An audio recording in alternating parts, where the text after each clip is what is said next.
Chapter 34-24. Xian Tanwe, be careful! We didn't quite understand and only instructed. Xian opened her mouth and spat out a mouthful of true qi onto the incense. The tip of the incense flashed brilliantly and ignited. A faint wisp of smoke shot straight into the air. Grand Master Guzhen, please protect this little girl! Xian's cherry lips parted slightly. She immediately sat down in the air and formed a spell that Xiaohua was unfamiliar with. Her eyes were tightly shut. Hearing this, Guzhen waved his hand and placed the huge demon-subduing pestle in front of his chest. His eyes widened and he vigilantly patrolled the surroundings. Xiaohua didn't open his transcendence vision so he couldn't see anything. He only saw that the incense suddenly split into three and rushed straight into the three forks. Then, the entire passage was filled with a faint smell of meat. Oh! Xian actually split into three primordial spirits? Xiaohua's eyes brightened.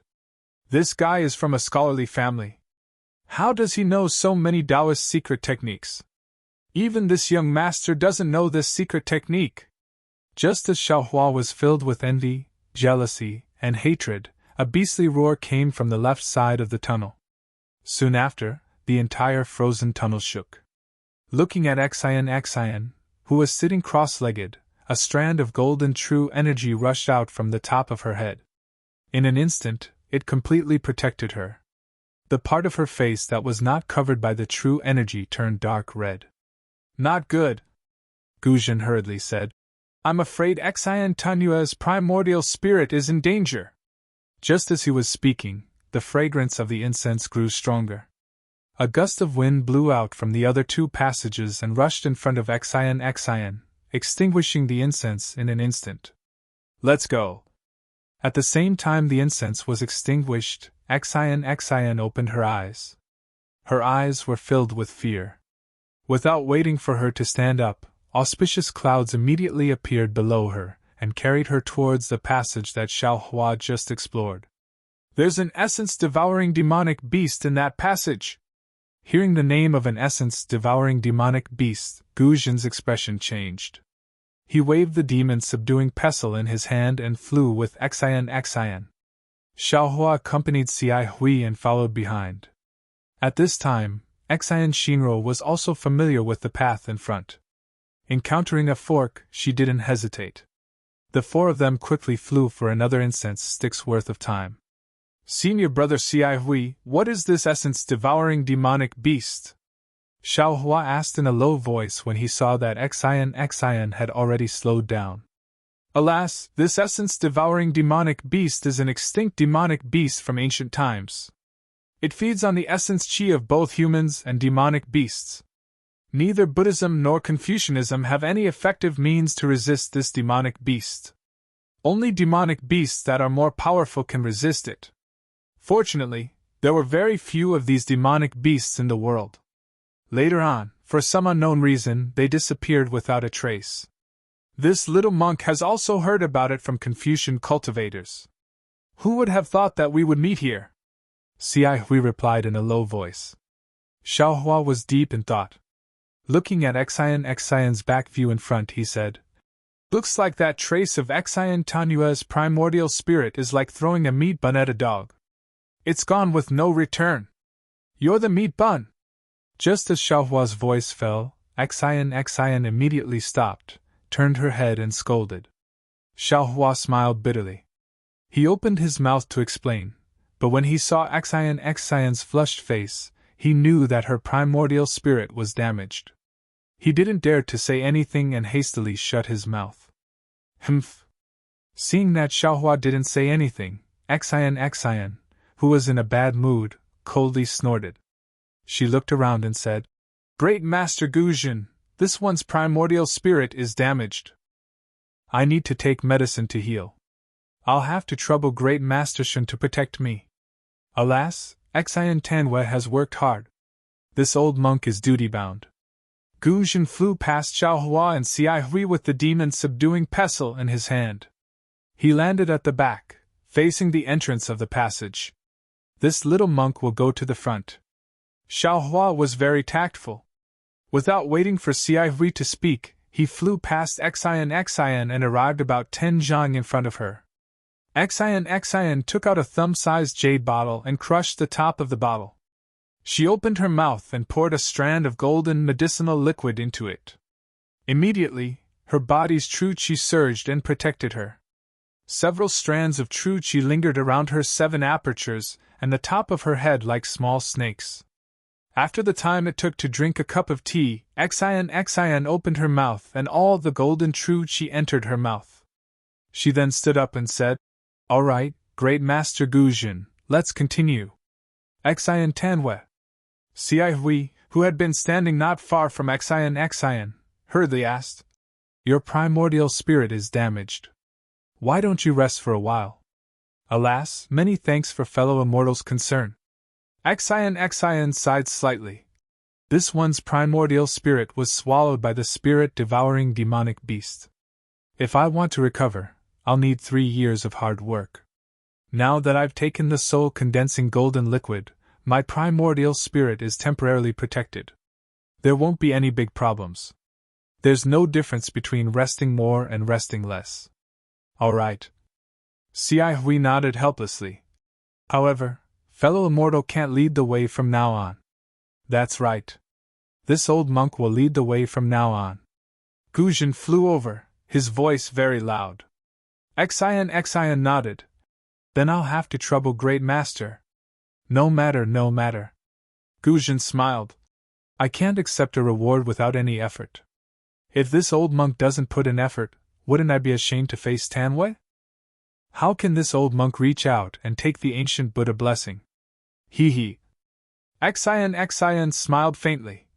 This one's preparations can be considered adequate. However, I didn't expect that before we even went deeper, I would feel a little defeated.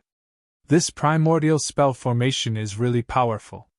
If it weren't for Great Master, a 5th grade primordial qi senior, this one definitely wouldn't dare to go any deeper. Let's go. Guzhen waved the demon's subduing pestle in his hand and flew up first. Xian naturally followed behind, and Xiaohua brought up the rear again. Under Xian's guidance, the 4 of them flew for a while more. They saw that the frozen ice walls were gradually decreasing, and the forks in the path were also decreasing in number. After flying through a long passage where ice and water intersected, a water wall appeared in front of them. This water wall was azure in color, and didn't show any signs of being frozen. It seemed like they had reached the end of the spell formation. Lady Tanwe. Guzhen stopped in front of the water wall and used his Buddhist awareness to scan the water wall that was more than 100 feet in size. He turned back and said, "How should we go next? Tanwe, please cast your spell." Xian also stopped and didn't rush to answer. Instead, she flew close to the water wall and looked up and down. She even stretched out her hand and extended her soft sword, gently piercing it into the water wall. The water wall really looked like river water, and the soft sword sank into it. However, when Xian pulled out the soft sword, there was no river water on it. Strangely, Xian didn't rush to put the soft sword away after pulling it out. Instead, she put it in front of her nose and sniffed it gently. Xiaohua and Xihui also flew over at this time. Xihui stood beside Guzhen while Xiaohua flew to the water wall and asked, "Benefactor Xian, is this water wall no longer the spell formation's restriction?" There are records of this water passage in the ink cloud pupil. Although the water here isn't the river water of the Sage River, there are no restrictions inside. The spell formation's restriction is the same as the maze we're in, on the outer layer. Xian sniffed the aura on the soft sword and carefully put it away. As if she was sure, she nodded and said, "However, this river water is mixed with a highly toxic poison. No matter if it's Confucian, Buddhist, Taoist, or demon, as long as the skin touches it, it will immediately split open. No protective spells will work." "Highly toxic? Then..." Xiaohua frowned. "How should we go over?" This is where we should borrow the power of the Great Master." Xian turned to Guzhen and said with a smile, My original plan was to use Master Fontain's magic tool to freeze the poisonous water in this water passage or expel it to prevent our skin from touching it. Now, with the Great Master's Buddhist alms bowl, we can also collect it. Naturally, this water passage can be emptied. It's that simple? Xiaohua asked in disbelief. He didn't think that the ancient spell formation only relied on poisonous water to block people. It's that simple. Xian nodded. This water passage relies on highly toxic poison. There's no antidote for the ancient poison now. If we touch it, we'll definitely die without a burial place. Of course, this passage is extremely long. Ordinary Confucian cultivators' magic tools have limited capacity, so it's difficult to collect all the poisonous water in the passage. Only Taoist magic tools and Buddhist magic tools can do it. Also, if we can't collect or freeze all the poisonous water in the passage in one go, the uncollected poisonous water in front of us will immediately trigger the restriction of the spell formation. New poisonous water will pour in again, and we'll have no choice but to return here. I see. This old monk understands. Gu Zhen nodded slightly, put away the demon-subduing pestle in his hand, and took out the alms bowl. He said with a smile, "Of course, this old monk's alms bowl only collected less than half of the water in the Four Extremes mountain. Since Xian Tanhua thinks it's possible, this old monk's Buddhist magic tool will definitely work." "That," Xiaohua said, worriedly, "there's already a lot of water in the Great Master's alms bowl. Can't you collect less water now?" "Ha ha ha, little monk, this old monk has already sprinkled the water in the alms bowl on the dry land on the way here. Now, this alms bowl is empty." Gu Zhen laughed and tossed the alms bowl in his hand. The Buddhist light around him shone brightly, and his previously shrunken body expanded again until he was about 10 feet tall. Then, he formed a seal with both hands, and the Buddhist seal hit the alms bowl. The alms bowl spun and gradually expanded, flying in front of Gu Zhen. Gu Zhen flew in front of the water wall. The alms bowl spat out Buddhist light and covered the water wall.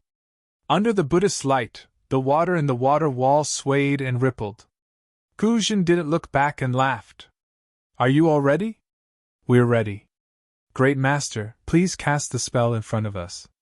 Once the poisonous water in the passage is collected, there will be a gap immediately. Great Master, please go ahead." Xian took a deep breath, and his previously flushed face had somewhat calmed down now. Amitabha. Gu Zhen chanted the name of Buddha and formed a seal with both hands. The Buddhist light above the alms bowl buzzed and rushed into the water wall like a whirlpool on the surface of the river. Everyone's eyes fell on it expectantly. Woo-woo. As far as everyone's eyes could see, ripples appeared on the water wall inside the Buddhist light. The ripples spread wider and deeper, forming a whirlpool. However, it was an inverted whirlpool, protruding above the water wall. Under the Buddhist light, it was gradually sucked into the alms bowl. -12. Chapter 34-25. Come back! Gu Zhen roared and pushed the Buddhist light that had landed on the wall of water. The entire wall of water shook, and the water ripple that had protruded a few inches and hadn't fallen into the alms bowl was grabbed by a big hand and stuffed into the bowl. As soon as the water wave fell, the water tunnel immediately emptied a few inches of space. Xiaohua's eyes swept across the tunnel that was dozens of feet wide. The walls were like ice walls, but there was no sign of frost. Outside the mirror-like water wall, it was pitch black. There was no water grass or river fish. The Buddhist weapon of the Buddhist sect was really powerful. Xiaohua looked around for a moment, and found that the poisonous water in the tunnel had been sucked away by about a foot. Moreover, it seemed that Gu Zhen was doing it with ease. The speed of the poisonous water being absorbed into the alms bowl was getting faster and faster. Good! Xian smiled and clapped her hands. Although the Buddhist sect's supernatural power is not as sharp as the Tao sect's magic, it has always been able to take drastic measures. Master Gu Zhen's absorption of the poisonous water is better than Master Feng Tian's removal of the poisonous water. Both have their advantages and disadvantages, Xiaohua said faintly. Master Gu Jun's absorption of the poisonous water into the Buddhist treasure will take some time. I guess it won't be as fast as Master Feng Tian's removal of the poisonous water. In fact, instead of using the alms bowl to absorb the poisonous water, it's better for us to use the Buddhist weapon to escape through the water. Humph, what do you know? Although it's very difficult to absorb the poisonous water at the beginning and the speed is slow, after the initial poisonous water is absorbed, the other poisonous water will flow and fill in one by one. With the push and pull, the speed will get faster and faster. Oh, and I forgot to say that the water in the tunnel is not the river water of the Saint River. Not only is it highly poisonous, but it is also mixed with the innate heavy water.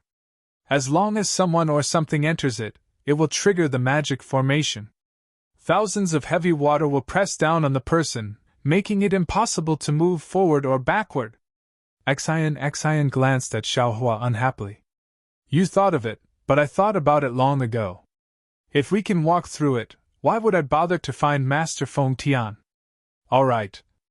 Xiaohua knew that there were many ways to break the restrictive spell, but he was only considering it from his own point of view. He didn't refute, and nodded slightly. It was just as Xian had said. The first step was the most difficult step, but the next 3 meters were much easier. Master Gu Jun flew faster and faster. Xiaohua and the others hurriedly urged their clouds to follow behind. It was just as Xiaohua had seen at the beginning. After entering the tunnel, there was no trace of the water wall at all. It was as smooth as a mirror. Everyone was flying in the air. On the water wall, there were several clear shadows. Xiaohua's Buddhist consciousness swept over and was immediately absorbed by the smooth mirror surface. Xiaohua quickly withdrew his Buddhist consciousness. Looking at Xian again, she also had an unnatural expression on her face. Most likely, she had also turned into a meat bun after releasing her divine sense. Looking at Master Gu Jun's Buddha body and his increasing speed, Xiaohua was shocked. He seemed to have thought of something and hurriedly asked, Senior brother Xi Hui, isn't Master Gu Jun's speed too fast? Why does this little monk have the illusion that the poisonous water is absorbing Master Gu Jun instead of Master Gu Jun withdrawing the poisonous water? Hiss! Hearing Xiaohua's words, Xi Hui was also stunned. She took a breath and said in a low voice, Junior brother's words also make this poor monk puzzled. Why is Grandmaster's speed increasing again and again? What do you know? Xian sneered. The water in this tunnel needs to be filled at all times. If the Grandmaster keeps the water, then the Grandmaster will have to pour even more water in. This water needs to be poured in from the front. The more water the Grandmaster keeps, the more water will pour in, and the more force the Grandmaster will use to push the Grandmaster in. As you can see, it's not that Master Gu Jun is consuming too much karma, but that the formation is pushing the alms bowl with too much force. Master Gu Jun has no choice but to speed up. The problem is, what if Master Gu Jun's speed can't compare to the speed of the formation filling the water? Xiaohua hit the nail on the head. This? Xian bit her lips and hesitated. After a moment she said, In my opinion, as long as Master Gu Jun's Buddhist treasure alms bowl can hold enough poisonous water, he will be fine. Unfortunately, Xiaohua didn't let her go. He asked again, But what if Master Gu Jun's alms bowl can't hold so much poisonous water? Hearing this, Xian's expression changed slightly. She stared at Xiaohua for a moment, and suddenly became furious. She shouted hysterically, How do I know what to do? I'm just a little girl. I want to come to this formation to find treasures. I racked my brains to find Mo According to Mo Yuntong's fragments, I repeatedly thought about it, and prepared the things I needed according to my own thoughts. I didn't dare to find others, nor did I dare to tell the people around me. I painstakingly endured for more than 10 years before I found you. You have such an opportunity. Not only did you not thank me, but you also pointed here. If you have the ability, go find Mo Yuntong. If you have the ability, go find an ancient formation. You want to ask what will happen if the poisonous water comes in again? Well, then I'll tell you. I've thought about this poisonous water for a long time. Unless you don't touch it, once you touch it, even if you are a Buddhist sex arhat or a Confucian sex grandmaster, your protective true chi and other things won't work. You just need to close your eyes. Later, when you turn into a white bone, it will also float at the entrance of the formation as a warning to others. Of course, if you can speak at that time, don't let anyone in. Xian's voice wasn't soft. Her tone was very fast, as if she was anxious and angry. Looking at her face, the redness had gradually faded. Instead, it was a little pale and there were some tears in her eyes. She looked extremely wrong. Xiaohua was a little dumbfounded. He didn't expect Xian to have such a reaction. He opened his mouth and wanted to say something, but didn't know how to comfort her, so he simply closed his mouth. However, he secretly muttered in his heart, "This little girl. What does she mean? Could it be that she came to find the immortal artifact for other purposes? Why didn't she even dare to tell her family members and instead believe outsiders?" However, it really wasn't easy for her to find so much information. Xia Hui gave Xiaohua a rare glare, then turned to Xian and said warmly, "Xian Tanwei, don't be angry. Junior brother Tip only asked a few more questions for our safety. In such a dangerous place, no matter how careful we are, we can't be too careful." Xian also realized her gaffe. She slightly clenched her teeth and did her best to hold back the tears that were about to flow out. However, she wasn't willing to raise her arm and wipe it with her palace gown. After a while, she raised her head and said, "Many thanks for fellow immortals' comfort. This one understands that the little monk's words are reasonable. However, this one has been preparing for so many years, I hope fellow immortal can trust me." At this moment, a low rumbling sound came from the water tunnel ahead of them. It seemed to be shaking slightly. Moreover, the Buddhist light around Gu Jin's body began to flicker. Before Xiaohua and the others could look at Gu Jin, the rumbling sound grew louder and louder. A moment later, a deafening sound came from the tunnel. "Not good," Gu Jin roared. "There's too much water coming from the river ahead. This old monk's alms bowl can't hold it in." As he spoke, a stream of water flowed out from under Gu Jin's body. "Hurry!" Xian's expression changed when she saw the water seeping out. She shrieked, "Master Gu Jin, retreat quickly!" "Wait a moment." Gu Jin clenched his teeth and roared. Under the flickering Buddhist light, his Dharma body grew several meters taller. This old monk will. It seemed that Gu Jin was still unwilling to give up and wanted to struggle a few more times. However, when Xian's scorpion-like stream of river water passed by Gu Jin's body, ripples immediately appeared on the previously tranquil water wall. These ripples rapidly rippled around the entire water wall, and when they circled around Xiaohua and the others, forming a water ring, they actually produced a crisp pa-pa-pa sound, as if an ice river had suddenly broken, or as if a mountain rock had been broken. Immediately after these sounds, along with the water ring, rapidly rushed behind Xiaohua and the others, wave after wave. The crisp sound was like the sound of a life-threatening drum. It spread farther and farther, echoing in the water tunnel and knocking on the hearts of Xiaohua and the others. "This is bad." Xiaohua's face immediately turned pale. He thought of the collapse of the space tunnel in the vein of space. At this time, Xian and Xia Hui had already activated their auspicious clouds. They looked hesitantly at Gu Jin, then at the tunnel in the distance, not knowing what to do. Boom! In front of Gu Jin, the water wall shook violently. The water wall around half a foot collapsed and a stream of water rushed toward Gu Jin. Gu Jin was shocked. He remembered Xian's words and didn't dare to let the Buddhist light touch the water. He hurriedly retreated. However, the water was too sudden. Although Gu Jin had already retreated, a few drops of water still splashed on the Buddhist light. Zzzt. Like ice water poured on boiling oil, the sound caused green smoke to rise. Gu Jin's Buddhist light quickly faded. "Go!" Xian clenched her teeth and hurriedly shouted, ready to fly out of the tunnel first. "I'm afraid it's already too late." Xiaohua narrowed his eyes and calmly looked at the tunnel that had become a water wall in the distance. What? How is that possible? Xian turned pale with fright.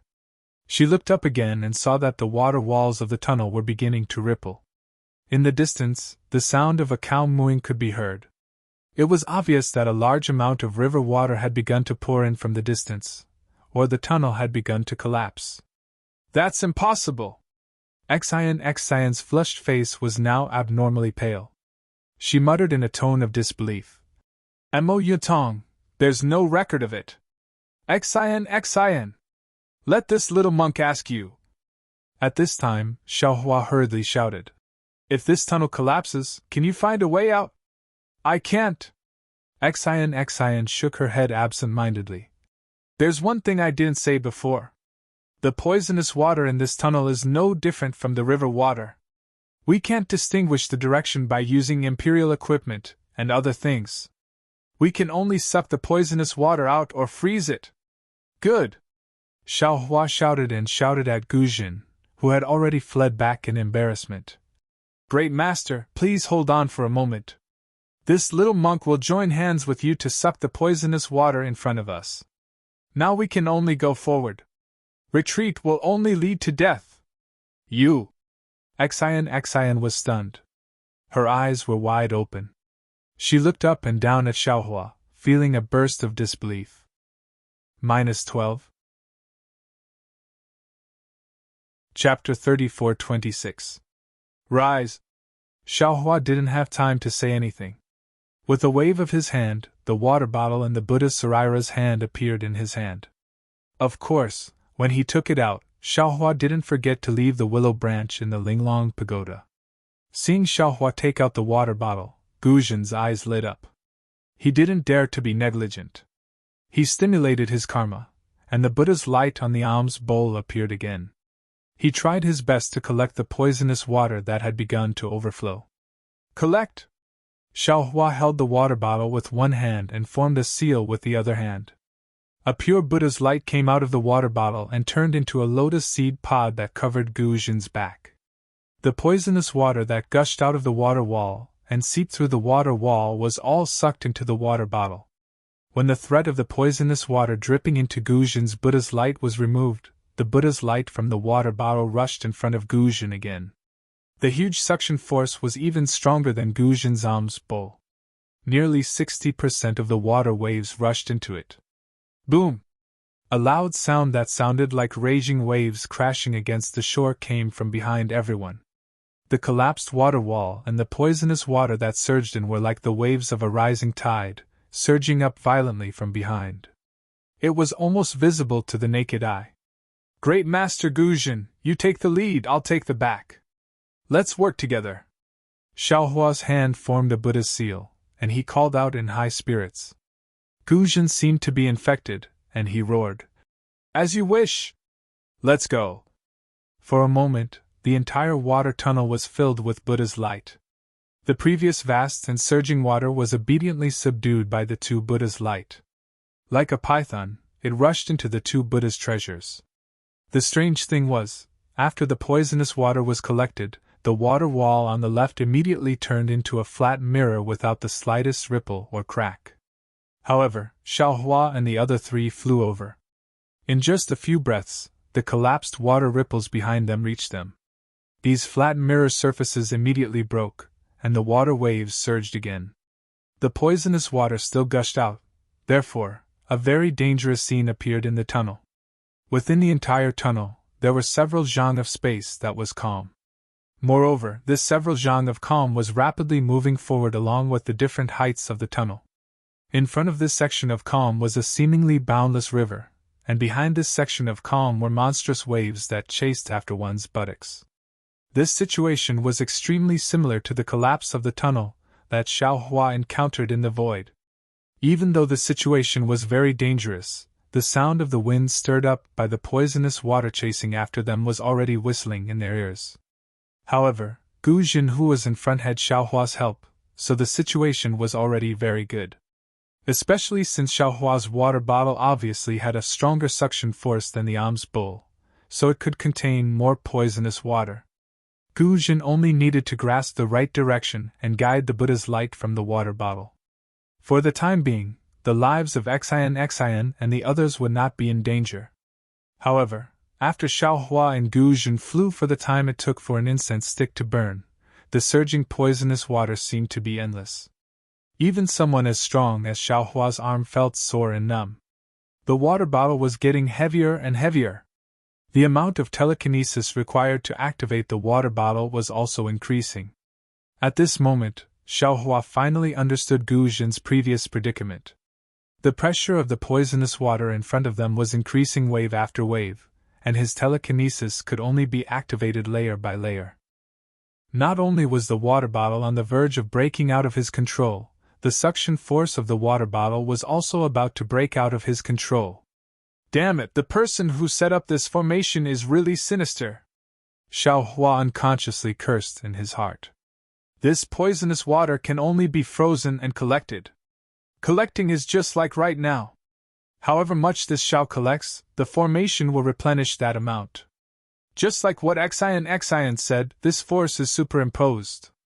In the end, it will be unimaginably powerful. If not for this Zhao's astonishing divine power, others would have already been crushed to death by the poisonous water. But what about after being frozen? Escaping through the layer of ice, the person who set up the formation must have some other backup plan. What is this backup plan? When I set up the formation? As Xiaohua pondered, he actually began to think about how to set up the formation.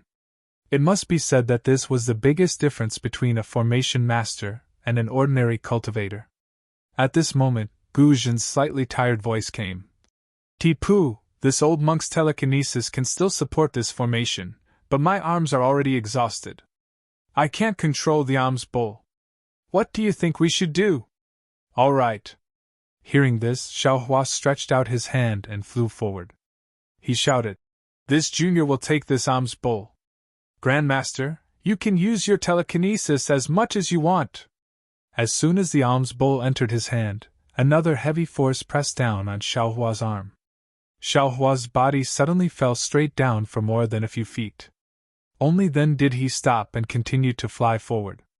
After flying for another half a cup of tea's time, Xiaohua really couldn't bear it anymore. He roared, "Fellow Taoist Xian, how long is this water tunnel?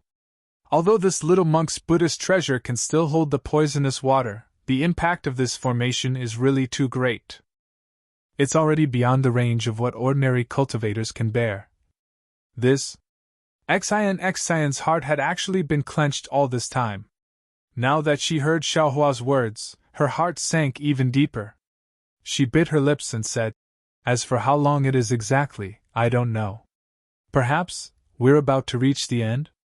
Ai. Xiaohua sighed. Now that he had already boarded the pirate ship, how could he still hold anything back? "Let's talk about it later if we can save our lives." Saying this, Xiaohua's entire body flashed with Buddhist light. He was about to use the heavenly law embodiment technique. Boom! A long whimpering sound rang out. It was like the sound of the bellows in an ordinary household being forcefully pulled out. Xiaohua felt that the enormous force in front of him suddenly disappear, and the strength he had gathered suddenly disappeared. Normally, Xiaohua would naturally be able to control it. However, right now, he was using the heavenly law embodiment technique and had to use Buddhist light to conceal it. It was difficult for him to do three things at once. As a result, the water bottle and alms bowl in his hand simultaneously flew out of his hand.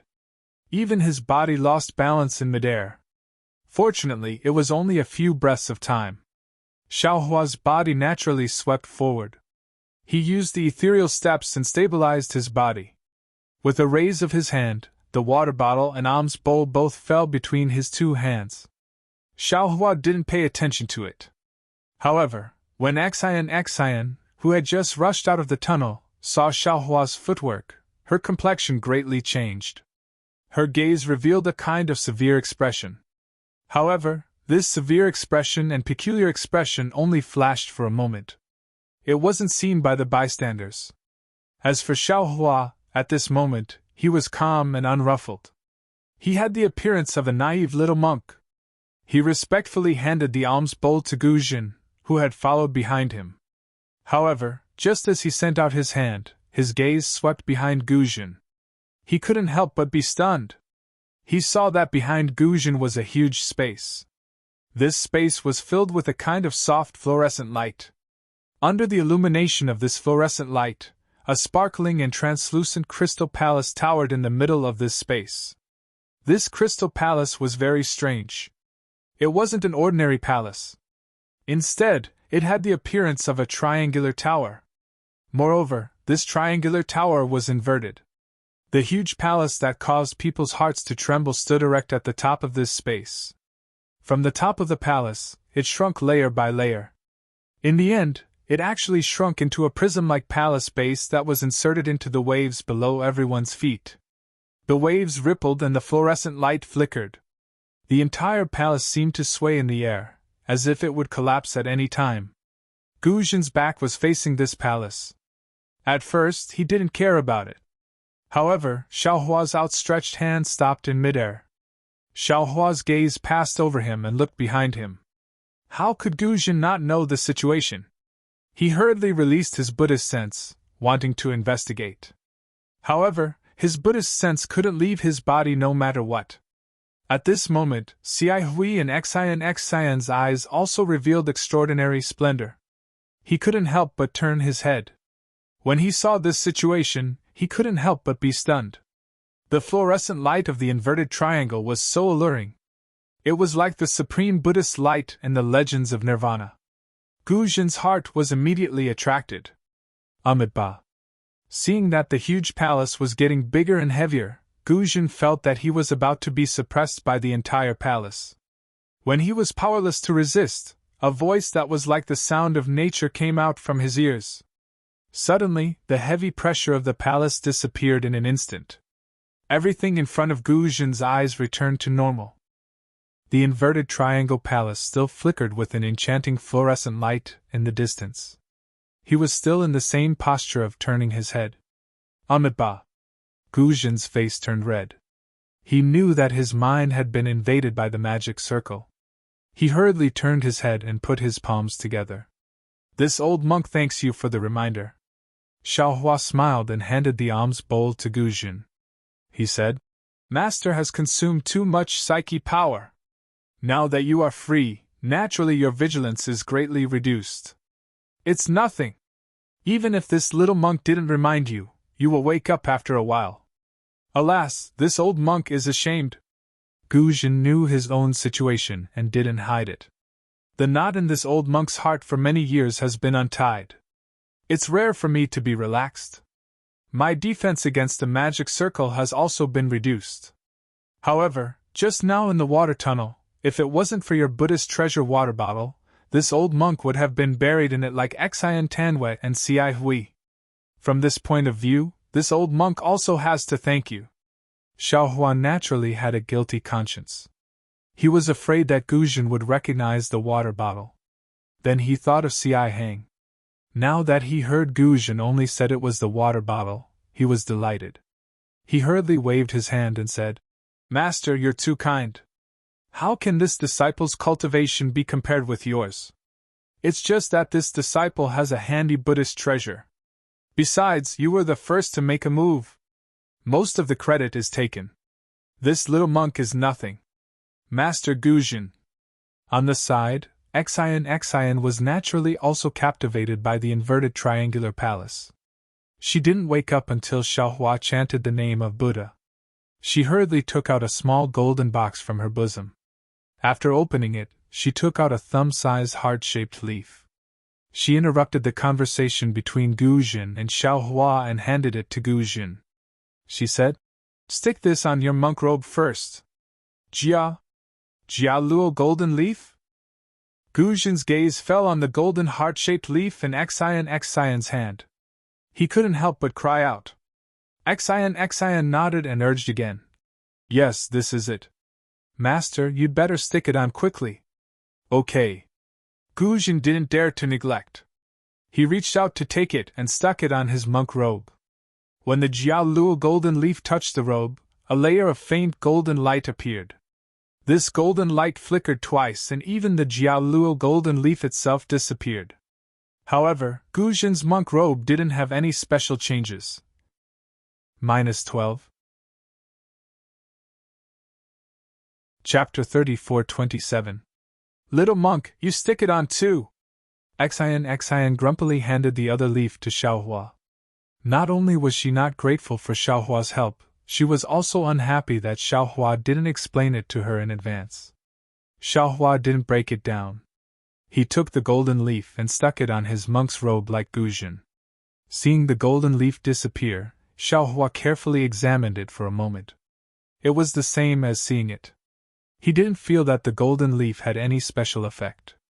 Just as Xian and Cihui stuck the Gara golden leaves on their robes, Xiaohua took the opportunity to look around. This was an extremely large space. The water tunnel that Xiaohua and the other three rushed into had disappeared. There was only a smooth mirror under everyone's feet. The 4 figures were reflected in the mirror's fluorescent light, one positive and one negative. It was almost impossible to distinguish which one was real and which one was fake. In this space, other than the smooth mirror, there was only the inverted triangular palace in the distance. There was nothing else. It was abnormally clean. Needless to say, this palace should be the core of the array. Xiaohua tried to release his Buddhist sense. Like Gu Jin, his spiritual sense couldn't leave his body. He then released the soul sense. Fortunately, although his soul sense was suppressed, it could still leave his body. Because Xian and the others were beside him, Xiaohua didn't try. Even so, Xiaohua was secretly proud. He had one more method than others. Xian Tanwei. Cihui at the side put the golden leaf on and whispered.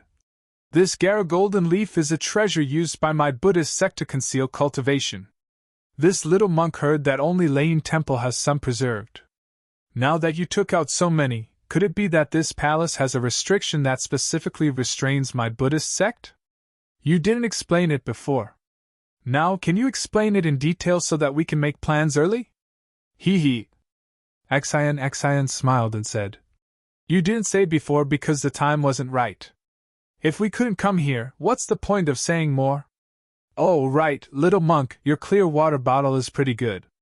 Where did you get it? I picked it up in a cave. Xiaohua was originally listening attentively. Since Xian suddenly asked, he naturally answered casually. After he finished speaking, he immediately realized that Xian was tricking him.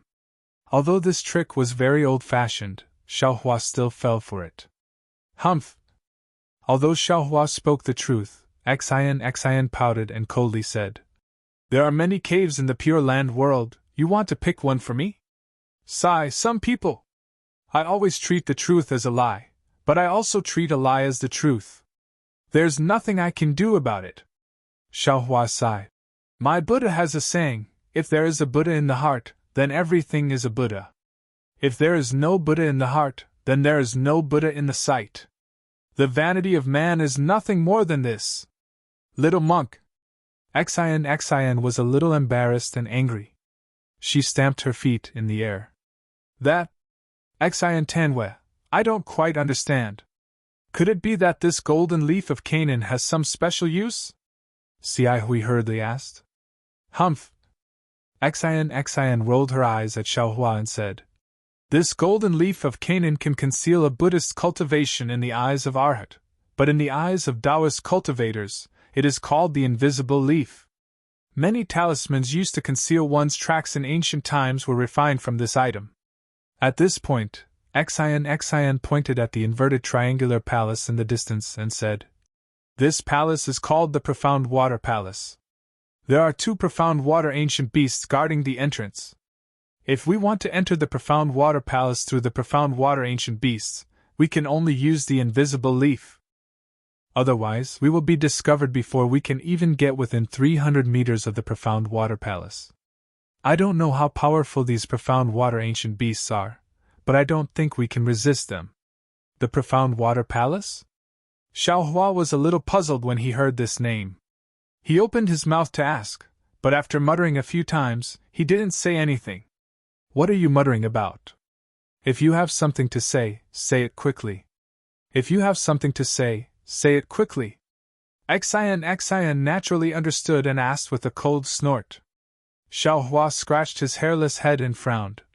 Actually, I want to ask Benefactress, is this profound water palace a place to hide treasures? Or is it a place to suppress demonic beasts? Is there a difference? Xian looked at Xiaohua warily and asked. Xiaohua smiled and said, Of course there's a difference. If it's a palace to hide treasures, there must be many powerful restrictions inside. As long as we break the restrictions, we can obtain the treasures. No matter what it is, it'll be a harvest. Moreover, we don't need to be greedy. Depending on how much we take, we can just turn around and leave. If it's a place to suppress demonic beasts, we have to be careful. I'm afraid there aren't many treasures. Even if there are, they were left behind by people who came here in the past. Moreover, the immortal artifact that Benefactress mentioned should be the profound water palace's formation core. If you take the immortal artifact, the suppressed demonic beasts will definitely escape. Not to mention demonic beasts that harm all living beings, even we can't escape, right?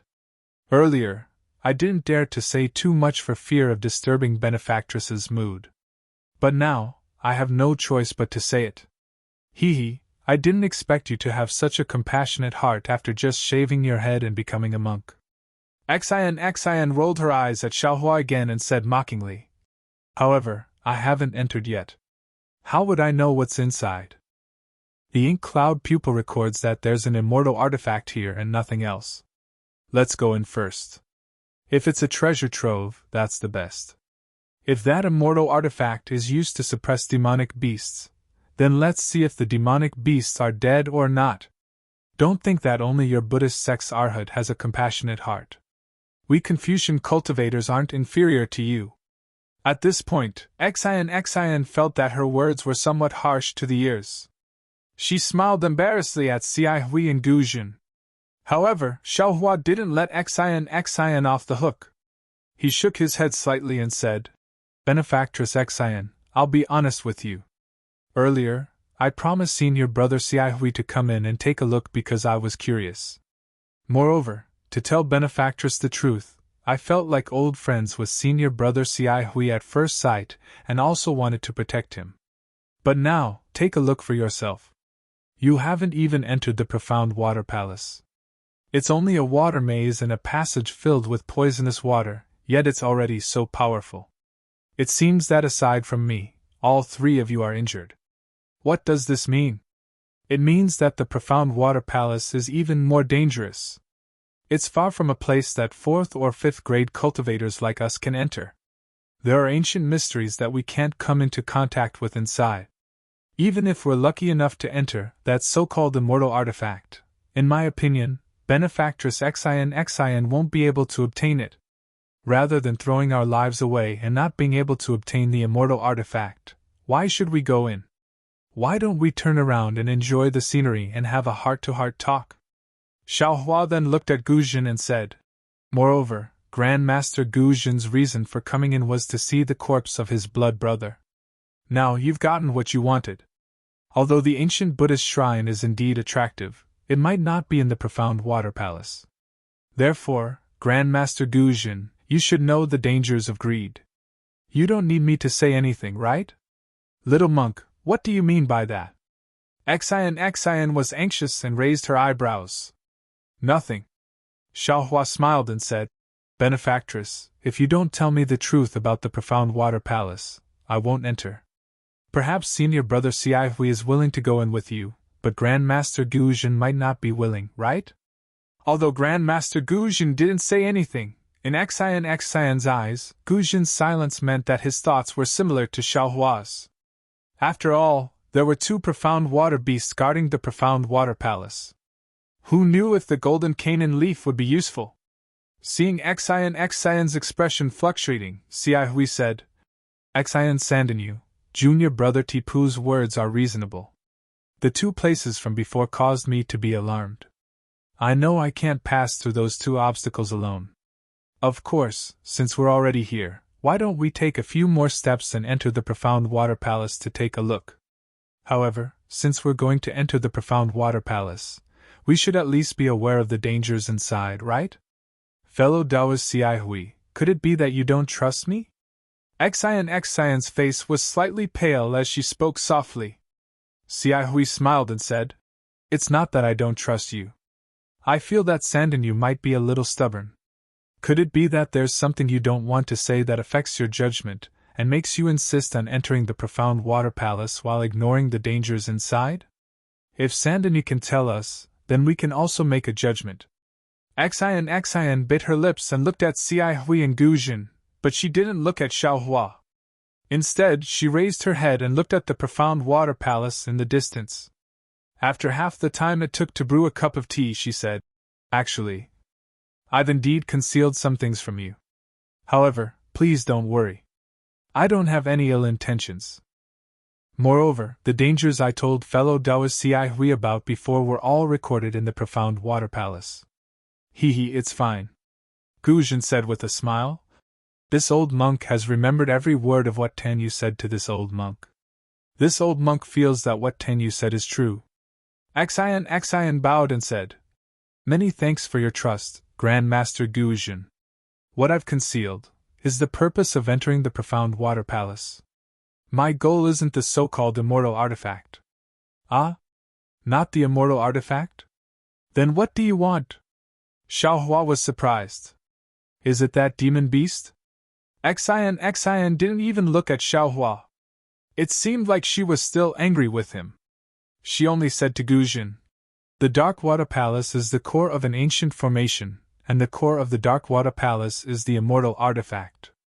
Of course, the immortal artifact isn't the formation core of the Dark Water Palace. It's even to the extent that the Dark Water Palace isn't a place where treasures are kept. I'm sure of that. However, I don't know if the Profound Water Palace is used to suppress the immortal artifact, or if it's used to suppress some demon beast. What I do know is that the immortal artifact can suppress all living things in the 3 continents.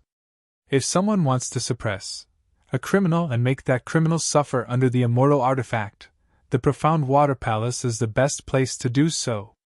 "Oh, I understand." Guzhin nodded and revealed a look of realization. Xian Sandania is looking for someone. She's looking for someone who might be suppressed in the Profound Water Palace. -12. Chapter 34-28. "Alas, that's right!" Xian looked disappointed. "This person isn't a heinous criminal like Venerable Master thinks, nor is he a treacherous person. He shouldn't be tortured like this." Xian paused and smiled wryly. "This matter involves my secrets, so forgive me for not being able to speak of it. My purpose in coming here is to see if this person is here. If he is, I want to see if I can rescue him. That's all. As for the immortal artifact, I'm only at the 4th grade of origin energy. I'm afraid I can't take it for myself, right?" Xian glared fiercely at Xiaohua and continued, "That's what I wanted to say. If some people aren't satisfied and don't wish to enter the Profound Water Palace, I won't force them. However, if he wanted to leave this ancient formation, the only way out was inside the Blackwater Palace.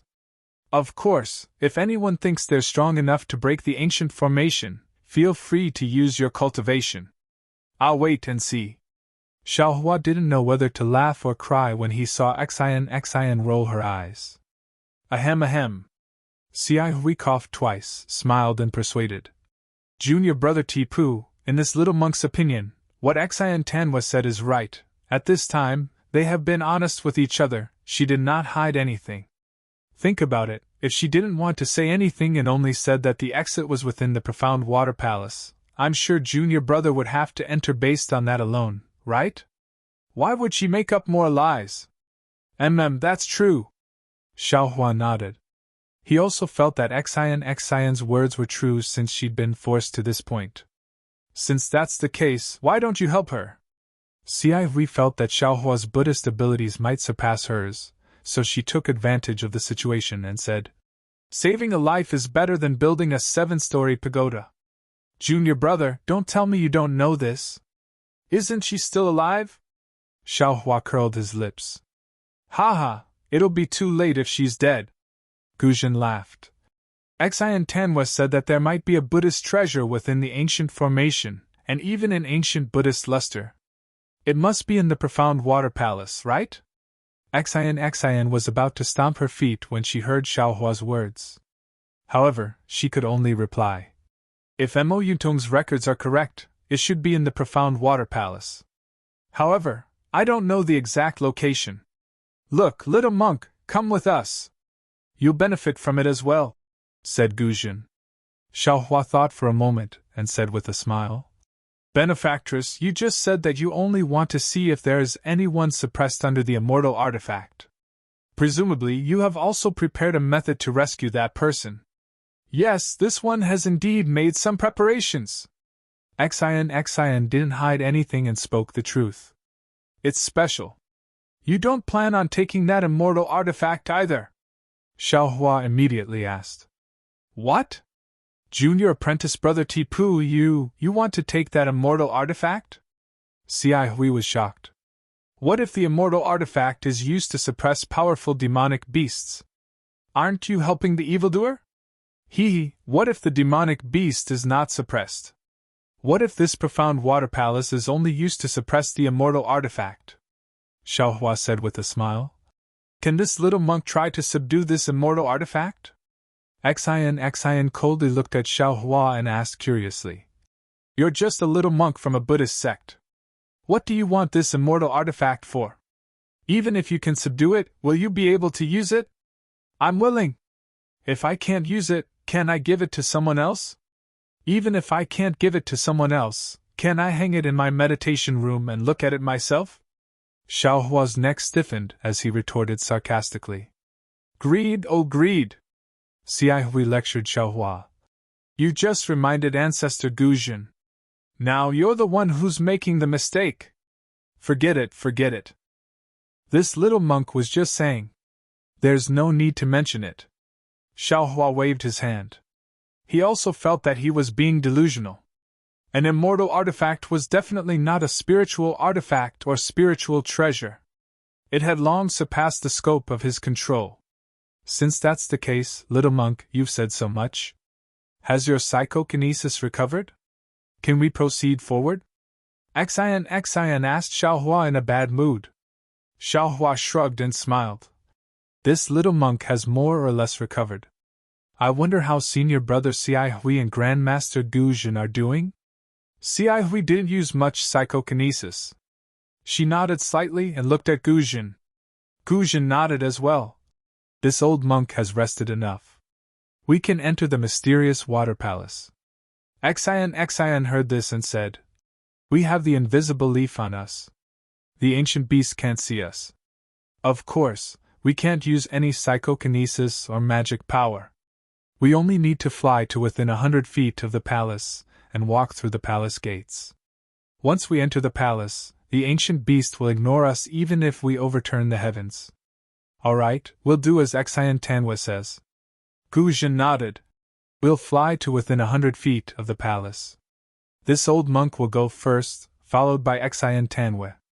Xia Hui and Tipu will bring up the rear as usual. Seeing that no one had any objections, Guzhen took the lead. When he was within 100 feet of the palace, he landed early and silently made his way to the palace.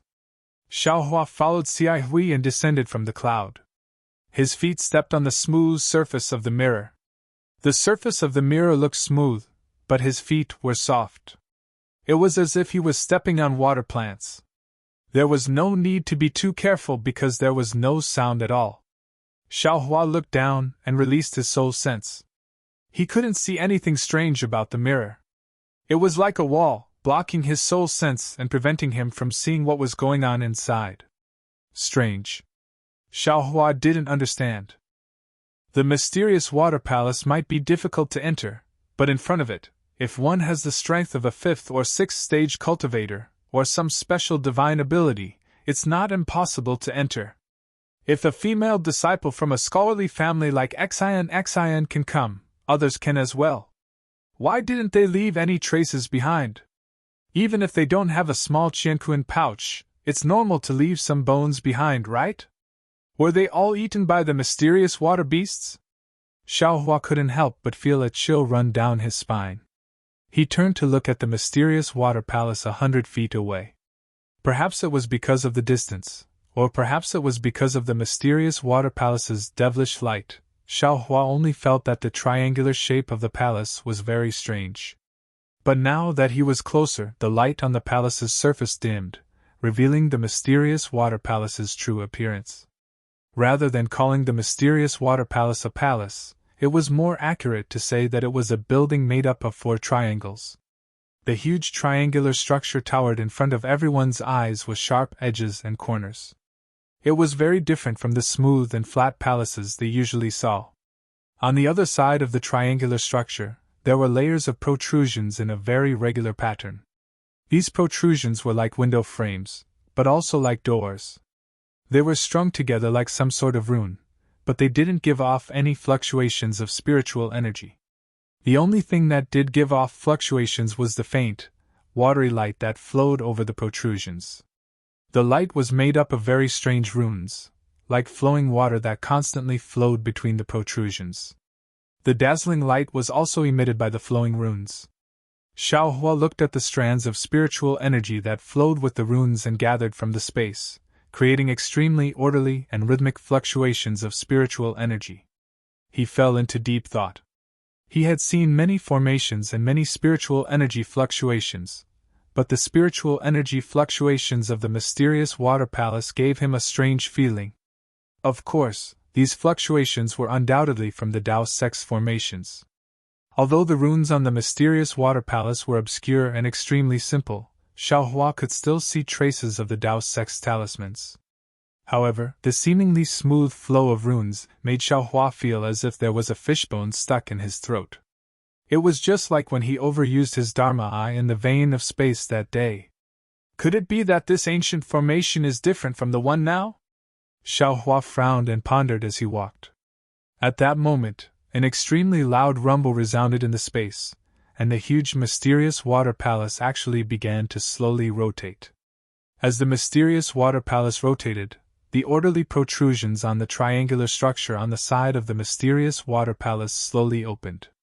Balls of emerald light flew out from the protrusions and immediately transformed into strange runes. Thousands of runes gathered together and emitted a buzzing sound.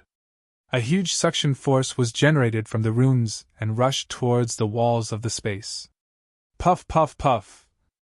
The suction force landed on the mirror-like walls of water, creating huge whirlpools that were extremely similar to the whirlpools on the Nightmare Reef. At the same time, gusts of wind were generated from the whirlpools. A huge amount of spiritual energy rushed out from the whirlpools and fell on the triangular structure of the mysterious water palace. Oh no!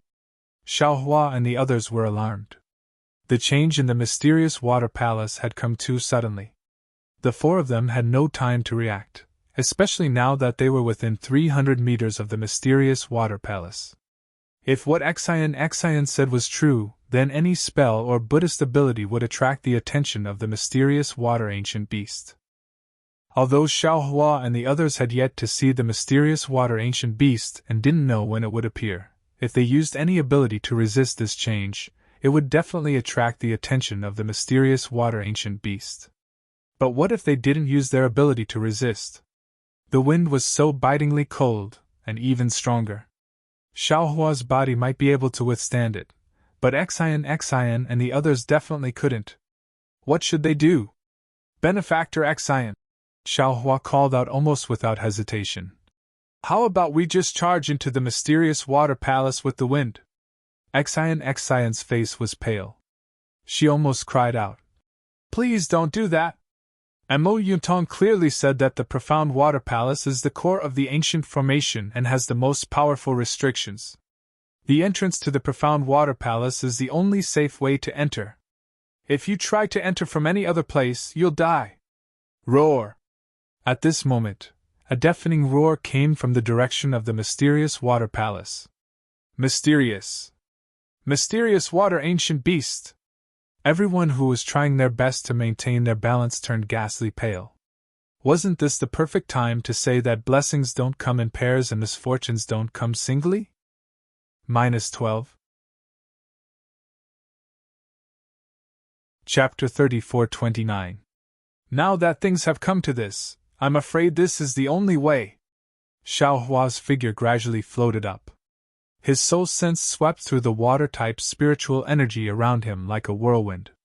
He hastily waved his hand and held the clear water bottle in his hand. He had no choice but to risk being discovered by the ancient beast. He formed a seal with his right hand and hit the clear water bottle. With a light sound, a faint blue color rushed out of the bottle. Xiao Hua hastily shouted, "This is innate primordial water. Everyone, don't look directly at it." Xian and the others were originally flustered, hesitating whether or not to use their divine abilities. When they saw Xiao Hua take out the clear water bottle, they also looked at it with their eyes. When the innate primordial water appeared, the three's gazes had already fallen into it. Their minds stagnated, and their faces revealed absent-minded expressions. Fortunately, Xiao Hua's shout came in time. Everyone was shocked and hurriedly focused their minds. Soon after, they understood what Xiao Hua was thinking. At the same time, they closed their eyes and hurriedly used all kinds of methods. Very quickly, they stabilized their footsteps in the innate pure water.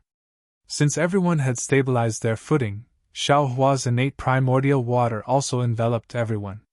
The previous woo-woo sounds of ghostly wails and wolf howls instantly quieted down.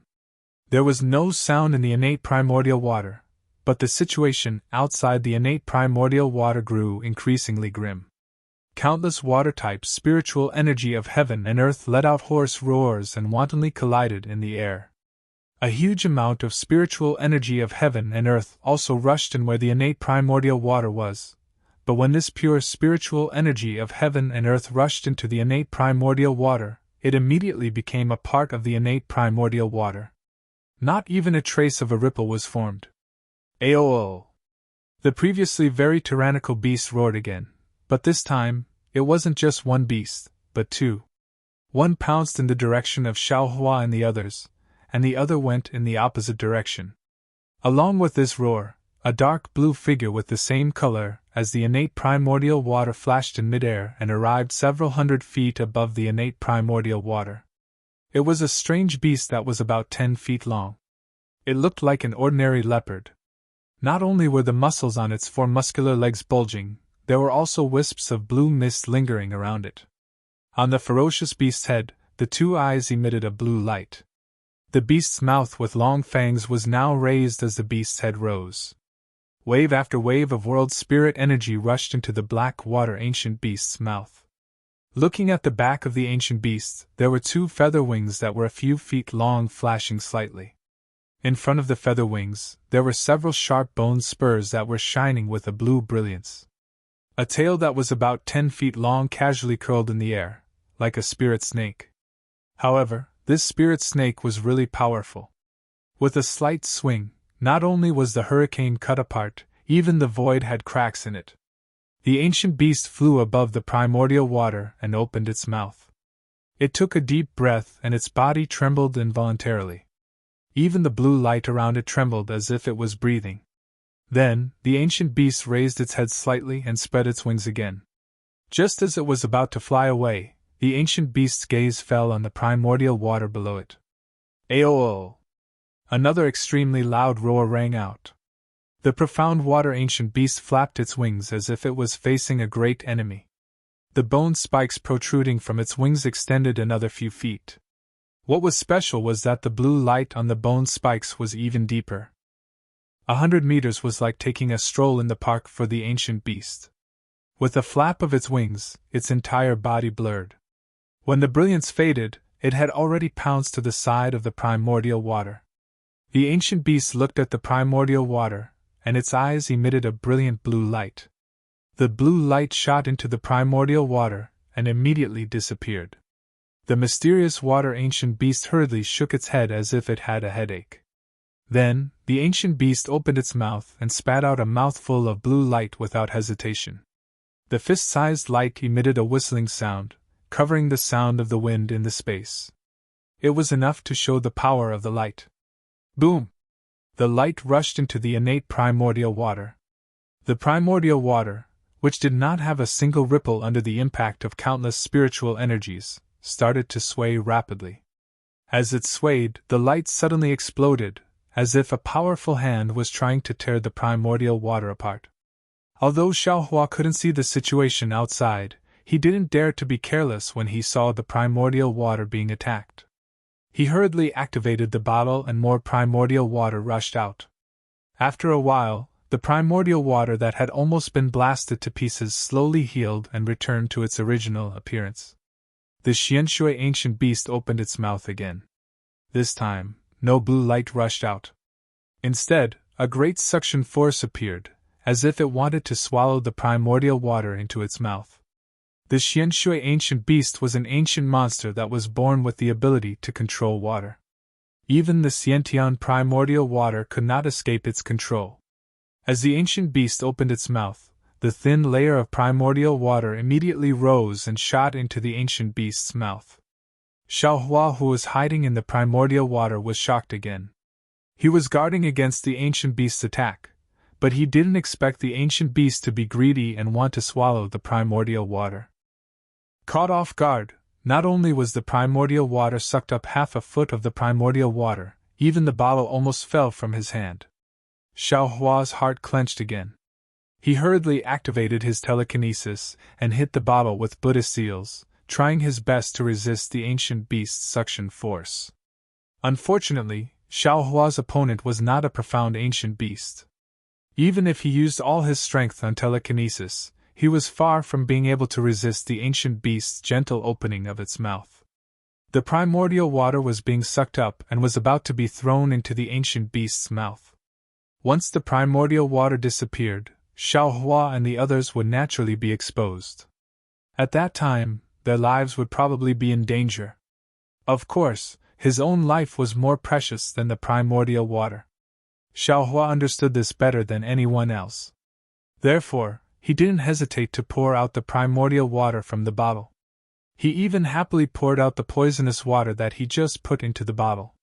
He wanted to see what would happen when the poisonous water was sent into the ancient beast's mouth.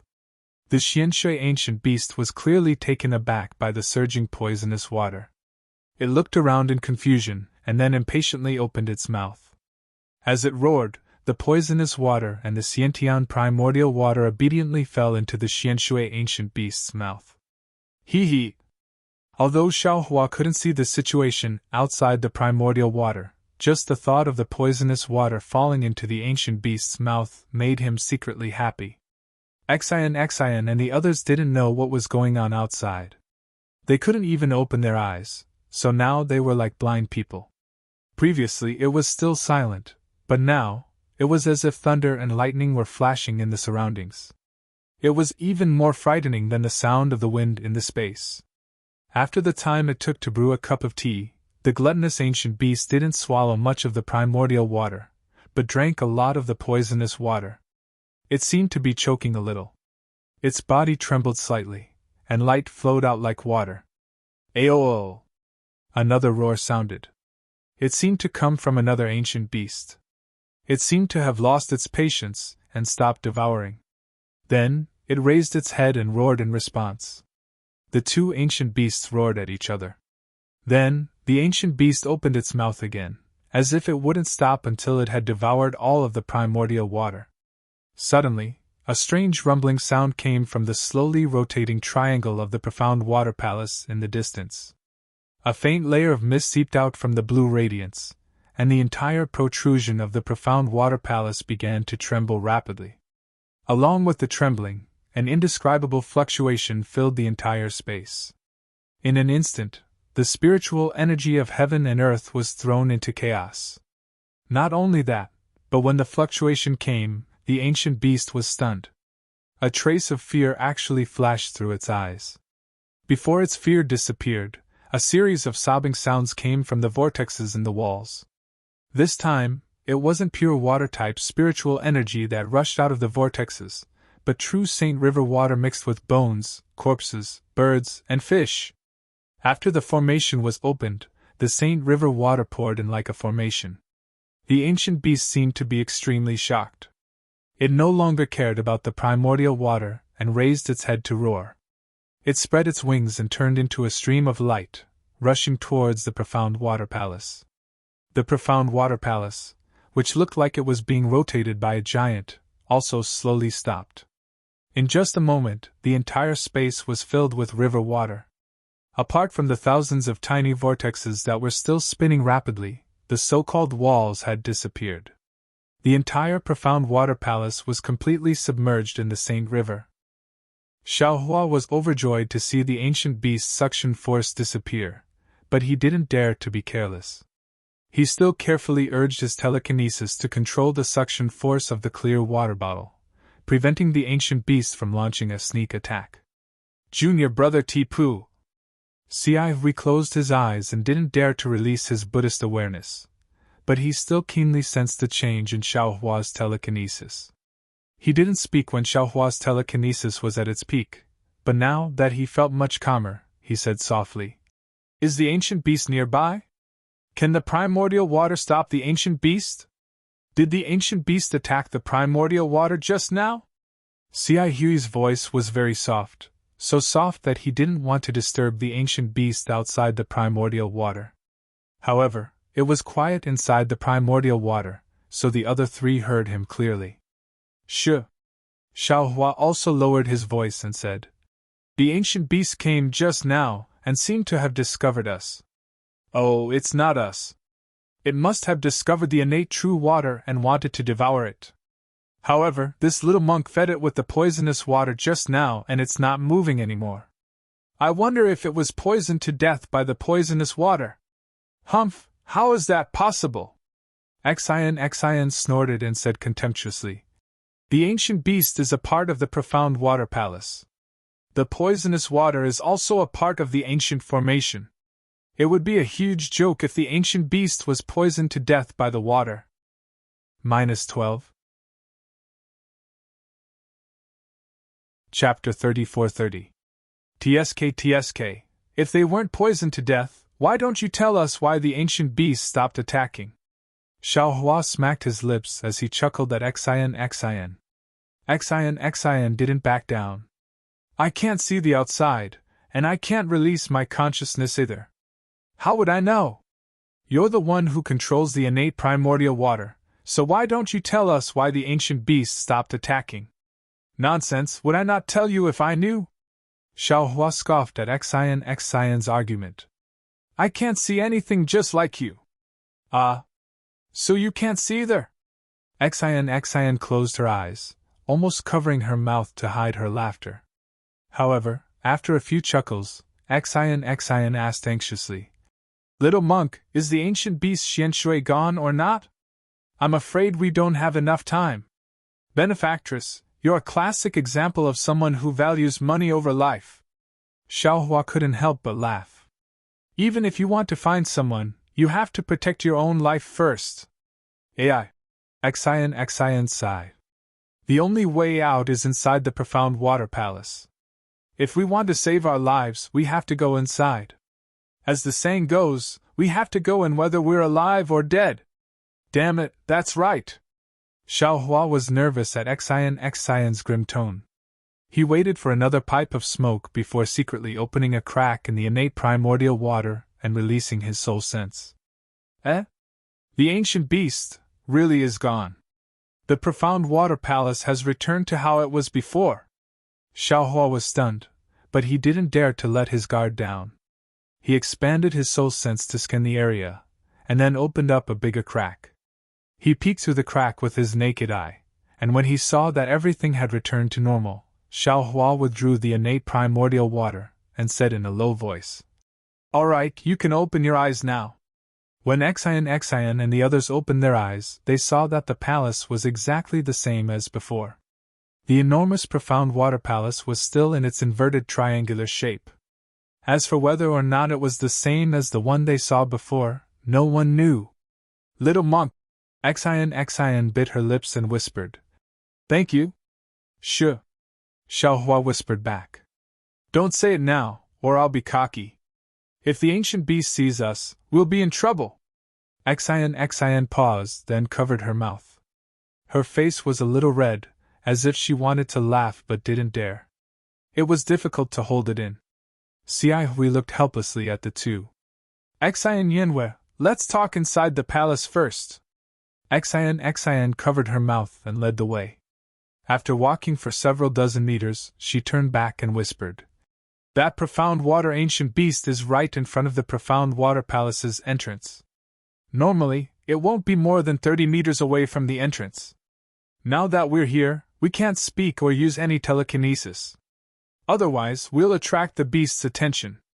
As she spoke, Xian took a look at the golden leaf of Canaan that was stuck to her body. After testing it a little, she felt relieved and tiptoed forward. "The ancient beast is at the gate." Xiaohua was stunned. He couldn't help but look below the profound water palace. After all, Xiaohua had already checked the surroundings. He didn't seem to have seen any ancient beast. However, when he deliberately glanced at the bottom of the palace, sure enough, there were two statues that were almost the same color as the palace at the nail-like location. So these are the ancient beasts that attack the innate primordial water. Xiaohua stared straight at the motionless statues for a moment, thinking in his heart. Weren't they abnormally fierce just now? Why are they standing there now? Why do they look like dead statues? That's right. The profound water palace is so huge, and the ancient beasts are so small and motionless. Who knows if they're profound water beasts? At this moment, the profound water beasts really stood there like clay statues. Their eyes, which were as bright as stars, were abnormally dim. There was no light at all. However, Xiaohua and the others only glanced at the beasts. They didn't dare to meet their eyes. They even gradually approached the profound water palace. Looking at the two beasts that looked exactly like the statues in front of the temple, they couldn't help but feel a sense of absurdity. Yes, if they hadn't heard the profound water beasts roar earlier, if they hadn't experienced Xiaohua using his innate primordial water to resist them with his innate primordial water, and if they didn't have the records of profound water beasts in the ink cloud pupil, they would never have thought that these two lifeless statues were real ancient beasts. Suppressing the indescribable fear in his heart, Xiaohua raised his head and looked at the profound water palace that was even more oppressive than a mountain. Under the huge inverted triangle was a pillar that was dozens of meters tall. A pillar that was dozens of meters tall would be considered huge if it were anywhere else. However, under the profound water palace, it seemed so thin and fragile. A chill appeared in the eyes of the others. They were really afraid that the inverted triangle would suddenly fall on them and smash them into meat paste. After a few more meters, the four would be close to the profound water beasts. At the front, Xian couldn't help but stop slightly. The two profound water beasts stood there and looked forward calmly. The distance between them wasn't small, at least dozens of meters. However, in Xian's eyes, this distance was as narrow as the pillar under the profound water palace. An indescribable aura spread out in front of the profound water palace. Perhaps it was the residual power of the profound water beasts, or perhaps it was the formation's restriction after the profound water palace absorbed the energy of heaven and earth. In any case, the aura made it difficult for Xian to breathe. In the face of such a scene, Xian was secretly regretting in her heart. She felt that she had underestimated this ancient formation. However, this regret only lasted for a moment. A wave of stubbornness rose from the bottom of her heart. This place is so dangerous. You actually imprisoned me here. Since you're so heartless then, I don't need to think anymore. With this thought, Xian's trembling legs became firm.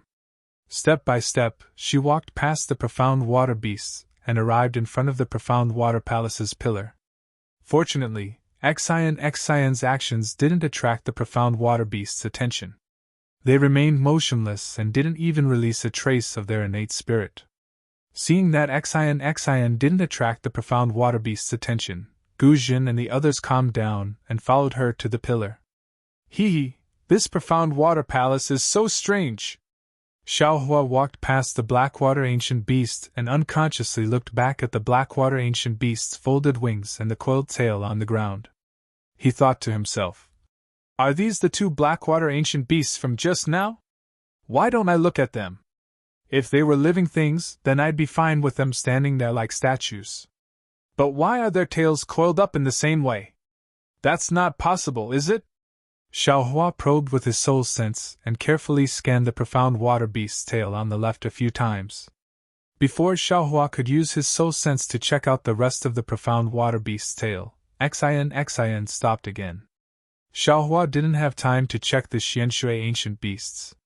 He turned his head and saw Xian raise her hand and take out 4 blue beads from the sleeve of her palace dress. She waved her hand and the 4 beads silently stuck to the pillar. Then, Xian looked back at the 2 Xianshui ancient beasts with lingering fear. She opened her mouth and 4 golden streams of junqi hit the 4 beads at the same time like 4 flying swords. Shwa! The 4 pearls simultaneously emitted a blue ripple of brilliance. This brilliance overflowed several times above the pillar, and the pillar also produced a blue brilliance. At the same time, this blue brilliance also swayed along with the brilliance of the pearls, just like layers upon layers of water ripples. When she saw the ripples appear, Xian took a few steps forward and reached her hand into the ripples. Her fair and soft hand sank into the ripples. As Xian lifted her hand, it was as if she had lifted a bead curtain. A gap appeared in the pillar, and Xian walked in without hesitation. Halfway through, Xian even turned back to look at the 3 of them and indicated for them to follow. Xiaohua and the others didn't dare delay. One by one, they lifted their hands and flashed into the gap. Once the 4 of them were inside, the 4 beads remained embedded in the pillar. Ripples of blue light flowed through the beads. After the time it took to brew a cup of tea, the light slowly dimmed and disappeared. Finally, the beads disappeared into the pillar. There was no longer any movement outside the profound water palace. The 2 profound water beasts stood there for tens of thousands of years. It was as if the entire space had returned to normal. However, this calmness only lasted for a few breaths of time. The beast that Xiaohua had just scanned with his soul sense moved its tail first, trembling slightly. This trembling then spread throughout its entire body.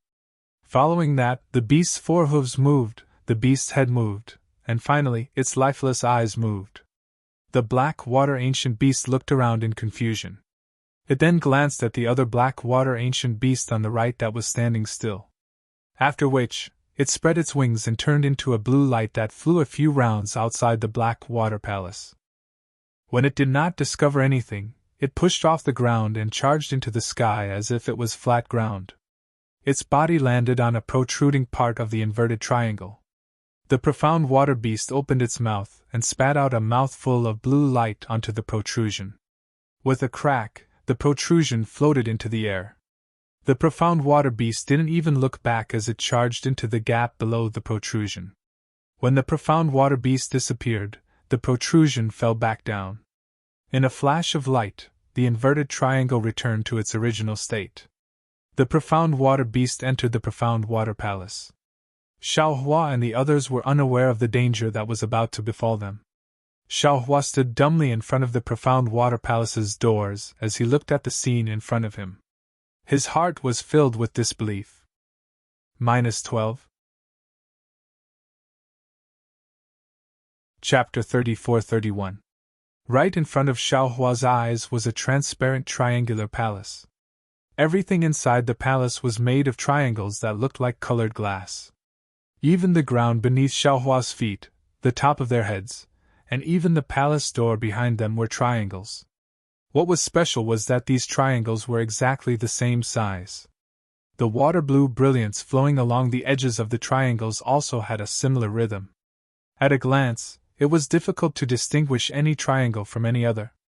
At a glance, there were countless strange triangles inside the mysterious water palace. Not only did Xiaohua and the others feel like they were floating in a triangular space, but when their gazes fell on the thousands of transparent mirrors, each mirror reflected the 4 people who had entered the mysterious water palace. The strangest thing was that their gazes could be refracted. In an instant, Xiaohua's gaze seemed to have seen countless mirrors, as if he had seen countless versions of himself. A kind of dizziness arose in Xiaohua's heart. He couldn't help but close his eyes, not daring to look any further. However, even so, the fear that came from looking at each mirror remained in the bottom of his heart. Moreover, in the darkness before him, there were still countless broken mirrors flashing, and in each mirror was a pair of horrified eyes. Damn it! Xiaohua almost blurted out a curse. This mysterious water palace was too deceptive. The shock from walking past the mysterious water ancient beast had yet to subside, and the feeling of being lucky had yet to subside. In an instant, it gave his eyes such a terrifying baptism. Even a cultivator with a firm Tao heart like him couldn't help but feel his heart palpitate. Fellow immortals! Xian's voice trembled. Clearly, she had been caught off guard. As soon as she recovered her wits, she immediately reminded them. Remember to guard your heart and keep your mind clear. Mo Yuntong didn't mention the dangers of the mysterious water palace. She only said that thousands of Dharma images would appear here. If you couldn't find your true form, you wouldn't be able to find your way out. Even I didn't think that this Dharma idol would be so deadly. If we weren't cultivators, we would have lost ourselves just by looking at it. Who knows which one is the real person in the mirror? Xia Hui also didn't dare to raise her head and whispered. The eyes are the heart, and the soul is born from the heart. Dazzling the eyes is seizing the soul. His gaze wandered as he looked at his feet. Beneath his feet was the same as the surroundings in front of him. There were also many tiny triangles. Xiaohua calmed his mind and slowly raised his eyes. His gaze was not too far away, but it was also rapidly sweeping around. This situation was somewhat similar to the innate primordial water. He already had a similar experience. When he saw that things were not going well, he immediately retracted his gaze. Among the four of them, he was the one who suffered the least damage. However, he still sighed with emotion. This primordial magic formation is really powerful. Now that we can't release our Buddha's consciousness, we can only rely on our eyes. Who knows that such simple eyes can also be taken advantage of by the formation? Amitabha. Fortunately, I can't release my Buddha's consciousness. Guzhin's Dharma was not as good as Xia Hui's, so it was difficult for him to find himself when he was lost. He was the one who suffered the most damage among the four. At this moment, he put his palms together and chanted the name of Buddha. If the Buddha's consciousness is released, it will also be lost. It will be harder to find it than the mind. Xian shook her head. Master Guzhin is wrong. The profound water palace's formation was set up for us Confucian cultivators' clear sight arts. Because this place imprisons divine sense and Buddha's consciousness, the Taoist's divine sense cannot leave the body. Only our Confucian clear sight arts can be used. In order to prevent us from finding the true entrance to the profound water palace, the primordial magic formation set up this secret formation here. Oh? So Xian Tanwei can use the clear sight arts in front of the profound water palace? Guzhin was slightly taken aback. Xian nodded slightly. This one can use it, but it's not even 10% of my usual power. Xian then looked to the left and smiled bitterly. As for this place, this one wouldn't dare to use it even if I had 10 times the courage. So the palace door where the profound water ancient beast isn't the true entrance to the profound water palace. Xiaohua took a deep breath and said with a smile, In that case, the triangular maze in front of us is the real entrance? Xian nodded. That's right. Only one of these tens of thousands of mirrors is the true entrance to the profound water palace. We must find it from there. Damn it, how is this possible? Xiaohua jumped up and shouted. Not only do we lack Buddhist awareness, we don't even dare to look. How are we supposed to find the entrance? Ahem. Junior brother Tipu, watch your mouth. Xia Hui hastily coughed and reminded him. Don't let the Buddha blame you. Amitabha. Senior brother is right. Xiaohua became listless and put his palms together. However, he cursed inwardly. Alas, it's this Zhao's primordial spirit that shaved the Buddha's Sarira, not this Zhao's. This Xiao was just casually complaining. Xia Hui was very satisfied with Xiao Hua's reaction. She looked at Xian with a smile and said, "Since this is recorded in Mo Yutong, then Xian Tanwen must have made preparations." "Yes, indeed." Xian nodded. This is the last record of the primordial magic formation in Mo Yutong. At the same time, it's also the problem this one has been pondering for the longest time. To tell you the truth, fellow Taoist Xia Hui, this one has racked my brains for 10 years. It was only after meeting you that I suddenly saw the light. Little monk? Xia Hui was slightly stunned. However, she immediately raised her eyebrows and said with a smile, "This little monk understands. Previously, Tanwe and this little monk talked about this matter. So it's used here. If it's as Xian Tanwe thought, this is indeed the best way to break this maze. However, speaking of this," Xia Hui frowned again. "This little monk doesn't quite understand. How should we cast the spell?" Xian glanced at Xiao Hua's thoughtful expression and then at Guzhin's confused face. She smiled bitterly again. This one only knows about the primordial spirit and the Dharma idol. As for how to find the primordial spirit from the Dharma idol, I'm afraid that's something you have to consider. However, in this one's opinion, it's really difficult for you to find the Dharma idol from the thousands of mirrors by yourself. Don't you have Tipu and Master Guzhin now? It should be much easier for you. After hearing Xian's words, Xiao Hua understood a little. The so-called primordial spirit was naturally the physical body. There were thousands of triangular mirrors in the maze of the mysterious water palace. Each mirror could reflect the intruder's shadow. However, there was only one real mirror. All the other mirrors were illusions of the maze. It was precisely these mirrors that had the effect of bewitching the mind. The real eye of the formation only played the role of illusions.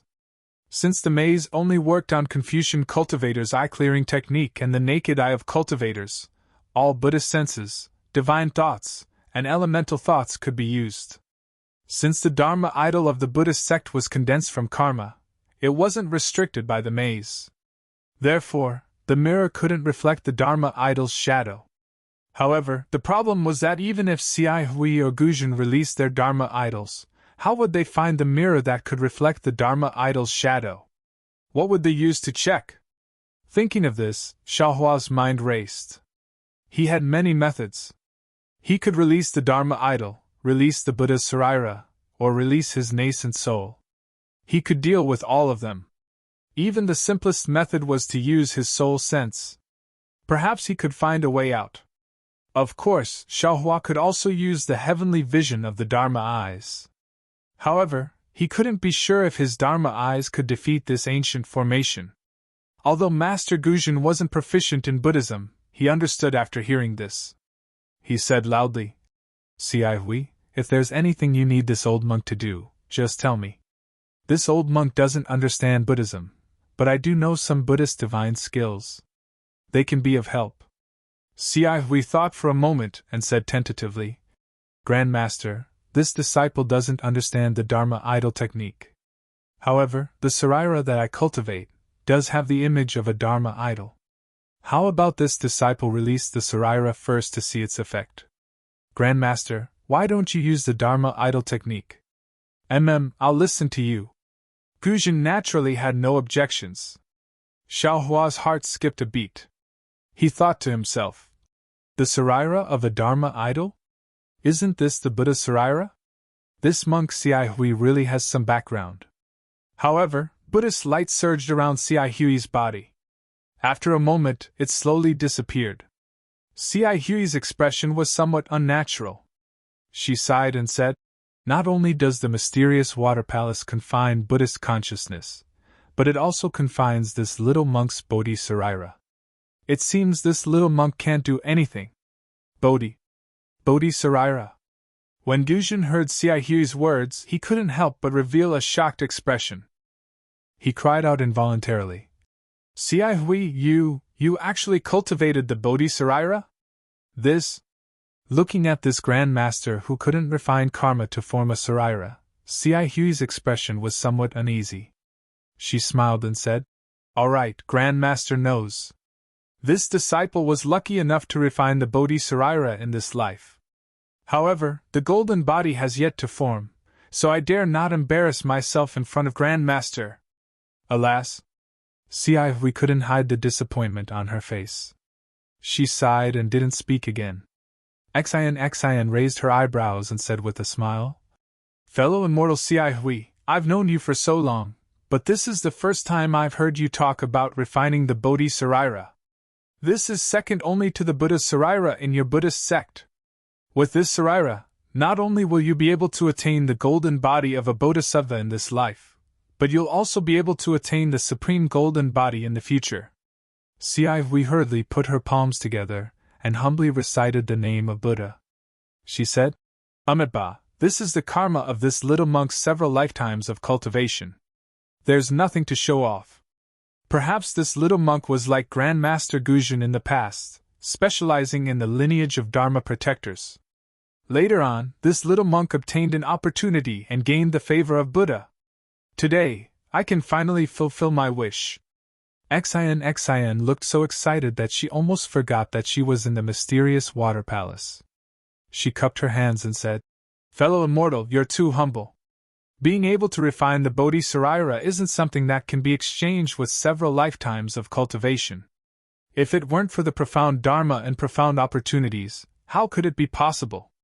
I didn't expect this little girl to be acquainted with a Bodhisattva of the Buddhist sect. It's truly fortunate." -12. Chapter 34-32. Ahem. Before Xian could finish, Ci Hui coughed twice and even winked at her, interrupting her. "Xian Tenwei, no matter what kind of relic it is, it can't be used in the profound water palace.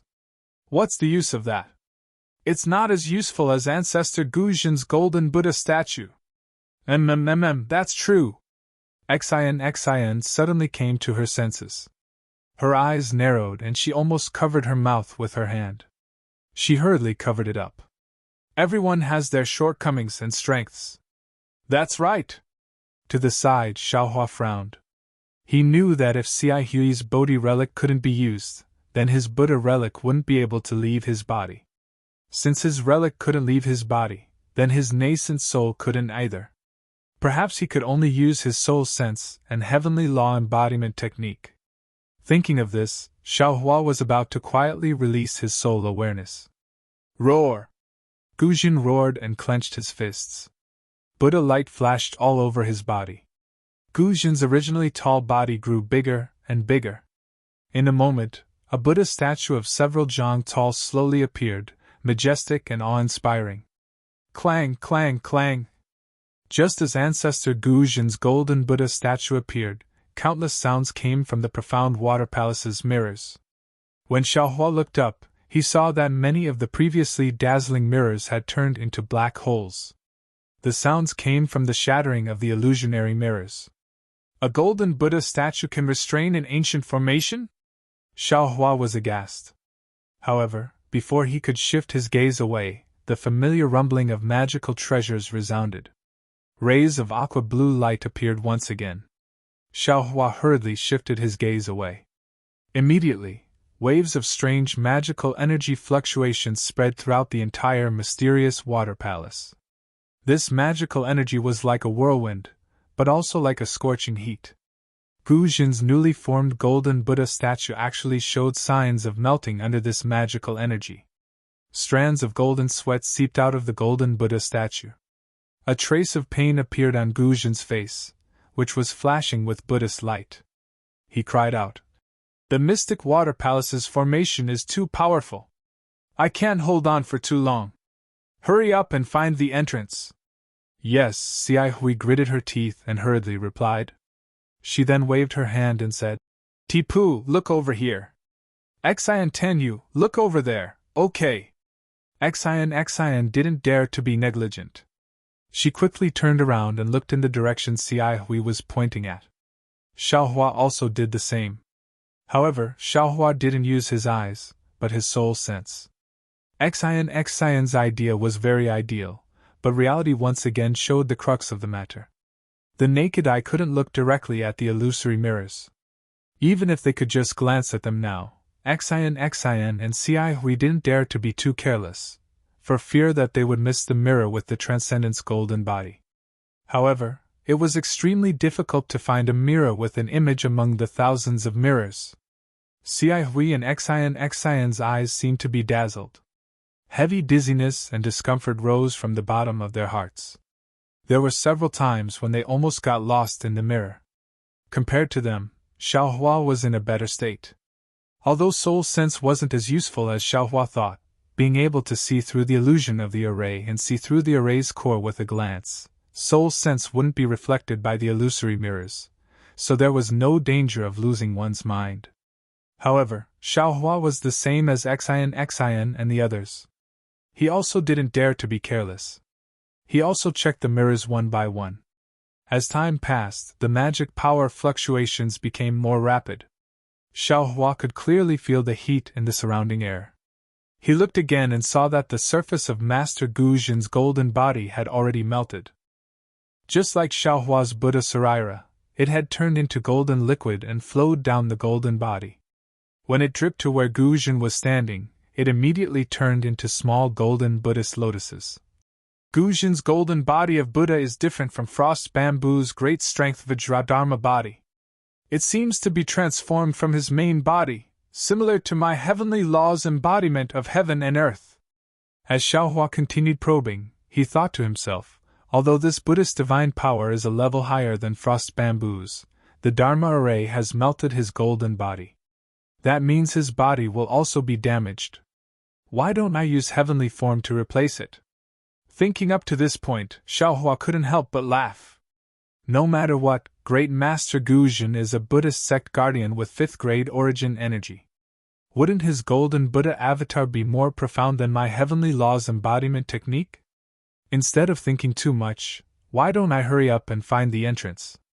If Master Guzhin can't support me at the final critical moment, it won't be too late for me to make such a plan. Roar.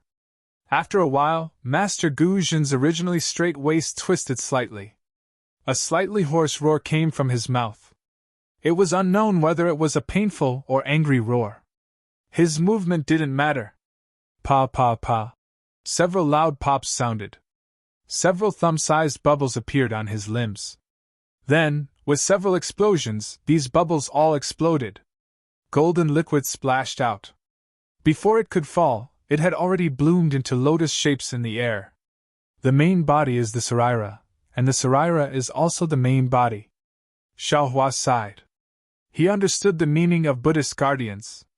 But suddenly, Xiaohua was startled again. My Saraira is in the shape of a Buddha. It seems to be able to form its own body. If a Buddha's Saraira leaves the main body to cultivate on its own, wouldn't it only be able to walk the path of a guardian? Xiaohua was startled. His soul consciousness was a little scattered, and he couldn't tell where he was looking. Xiaohua hurriedly composed himself and grumbled in his heart. Although my Buddhist cultivation is at 5th grade essence power, and according to the records of the Buddhist scriptures in Exquisite Temple, I can be considered to have reached the Lotus realm. But in reality, I know very little about Buddhism, and Buddhist magical powers are few and far between. Doesn't Cihui also have a Bodhi Saraira? He's not in a hurry, so why should I? Isn't this the entrance to the formation? People often say that one can wear out iron shoes in fruitless search, but by chance, one will find it without any effort. Xiaohua was like that at this moment. He was focused on searching for the entrance, but he didn't find anything. But in a moment of absent-mindedness, his soul consciousness scattered, and he actually found a triangular mirror. On this mirror, other than Xiaohua, Cihui, and Xion, there was also Grand Master Guzhin's golden Buddha statue that was much taller than the others. This golden Buddha statue was only much taller than Guzhin's main body on the other mirrors, and there wasn't the slightest trace of Buddhist light on it. It's here! Xiaohua was overjoyed. He hurriedly pointed at the mirror below him and shouted. But what made Xiaohua extremely surprised was that at this moment, Xian and Cihui also shouted in unison. It's here! However, the two of them pointed in different directions. Cihui pointed in the sky, and Xian pointed in the same direction as Xiaohua. Ah! Xiaohua was rather surprised. He didn't think that the two's eyes could be as fast as his soul consciousness. He subconsciously looked in the direction Cihui was pointing at. Sure enough, on the same triangular mirror above everyone's heads, Grandmaster Guzhin's golden Buddha statue was also reflected. Just as Xiaohua thought, Cihui and Xian also looked at each other's mirrors. The three of them then looked at each other with confusion in their eyes. They didn't think that the profound water palace would have two entrances. Little monk, you're really amazing! Xian looked at Xiaohua again and said curiously. The area that Immortal Cihui assigned to you doesn't seem to be here. Xiaohua rubbed his nose and said honestly. When I saw Grandmaster Guzhin's golden body melt, this little monk couldn't bear to see it. In a moment of absent-mindedness, I looked down below. Grandmaster Guzhin's sacrifice moved Buddha and allowed this little monk to see the entrance to the formation. Oh, Grandmaster Guzhin, you can take back your avatar now. Phew! Guzhin let out a long sigh. The Buddhist light around him quickly disappeared and then shrank like a bubble. His golden body also shrank rapidly and returned to its original form. However, Grandmaster Guzhin's face was pale. Not only was his body trembling, but his arms and legs were also trembling. He looked like an old man who had just recovered from a serious illness. Grandmaster, you've worked hard. Cihui hurried forward to support him. Guzhin shook his arms and wanted to break free, but he seemed to be powerless and could only let Cihui do as she pleased. Xiaohua ignored Xian's reproach. He raised his head and glanced at the mirror Cihui pointed at, and then at the mirror he discovered beneath his feet. He asked with a wry smile. Xian Yanhue, this mysterious water palace actually has two entrances. Is there any record of this in your Mayan eyes? No, Xian answered without hesitation. Then which entrance should we use? Cihui asked from the side. Xian thought for a moment, then clapped her hands and took out two jade boxes. She said, although we found the entrance to the profound water palace, we still need to use the Dao Gate to enter the real profound water palace. These are the two talismans I found according to Mo Yuntong's records. These two talismans are exactly the same. I prepared them in case of an emergency. Now that there are two entrances, it is destined that both entrances will be opened. I think it's better to open the entrance first. I'll wait and see, then decide which entrance to enter. I'm afraid that's the only way. Cihui frowned. Faced with such a difficult problem, she had no choice but to agree. Xian raised her hand and one of the jade boxes opened. A bright cyan halo rushed out of the jade box. Before Xian could cast the spell, a thumb-sized seed jumped out of the jade box. Xiaohua looked at the jade box expectantly. He wanted to know what kind of rare talisman Xian had taken out, but he was still shocked when he saw the seed jump out. Looking at the seed again, it leaped into the air and flickered with an emerald green halo. The halo slowly unfolded and the seed also unfolded along with the halo. Xiaohua could clearly see that it was a talisman in the shape of a leaf. The wrinkles on the talisman and the texture of the leaf were clearly visible. Xiaohua didn't need to use his divine sense to know that it was a rare talisman from ancient times.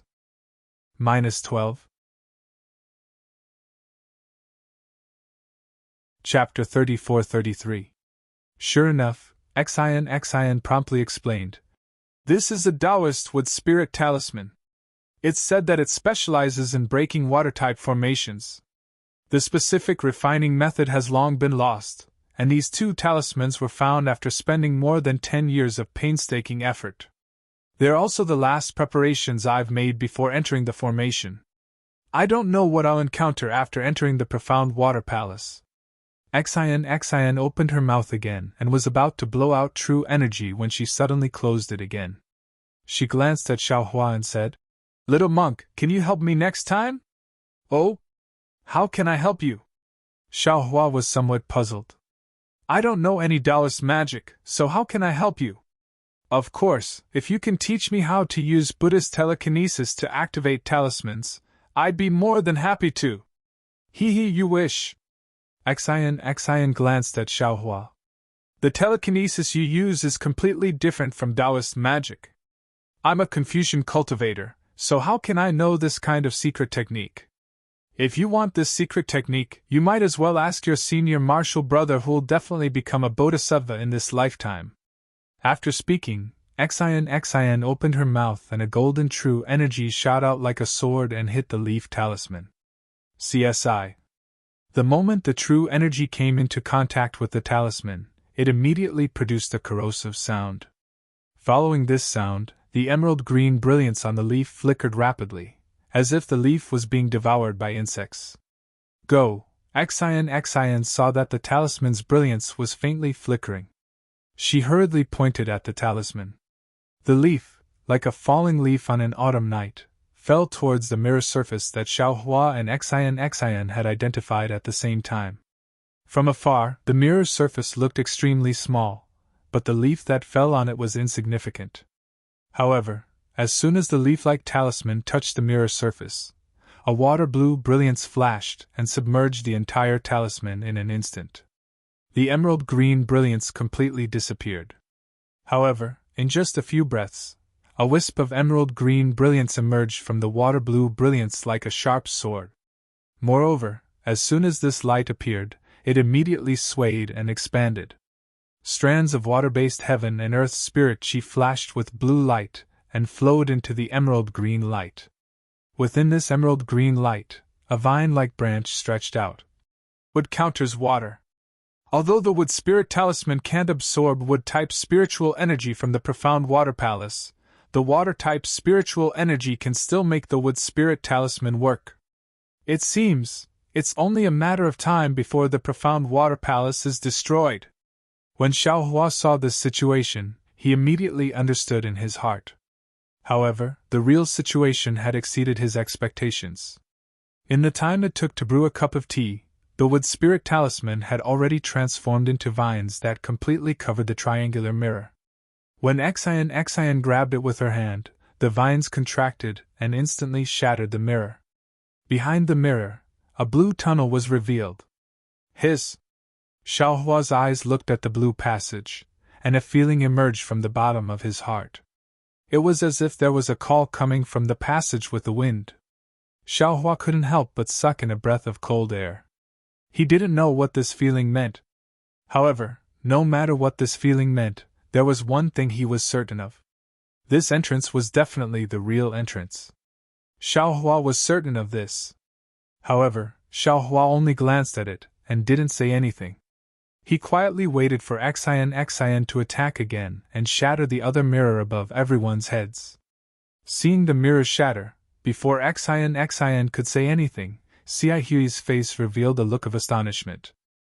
She asked curiously, What does this mean? Why did this little monk feel a call? There seems to be a voice coming from inside. Could it be that this entrance is the real entrance? Damn, how is this possible?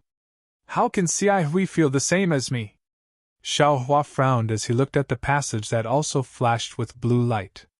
His heart rippled. If one of the passages produced a call, then it would be fine.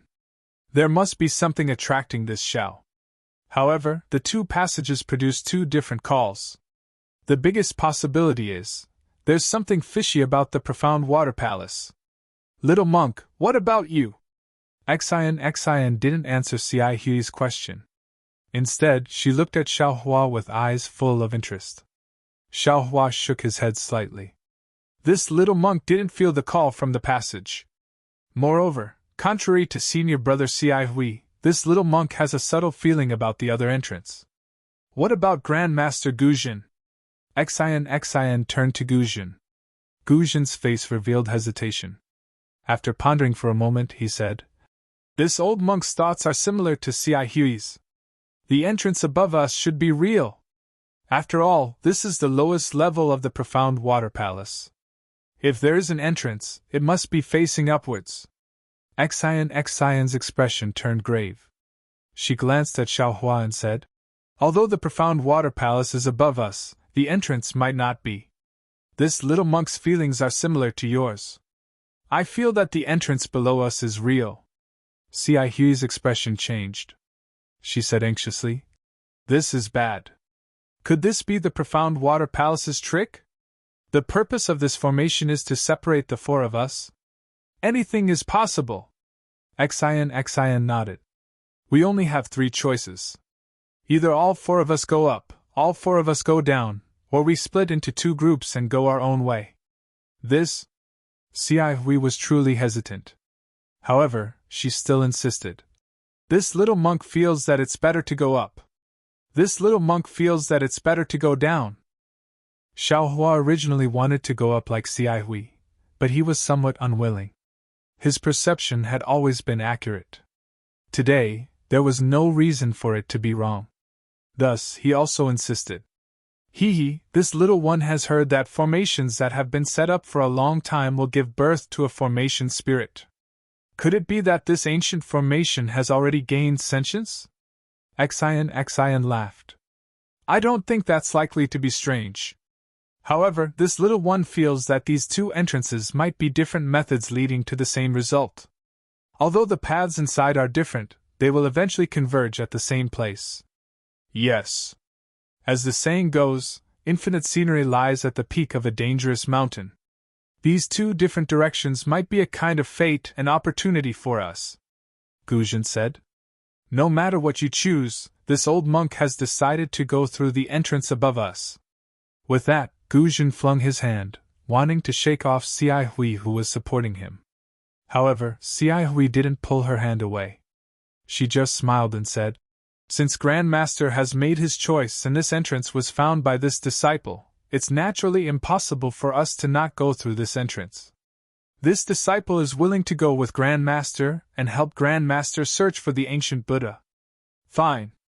Xian glanced at Xiaohua and nodded. "Since this little monk found the same entrance as us, this little one will go through the entrance below with you."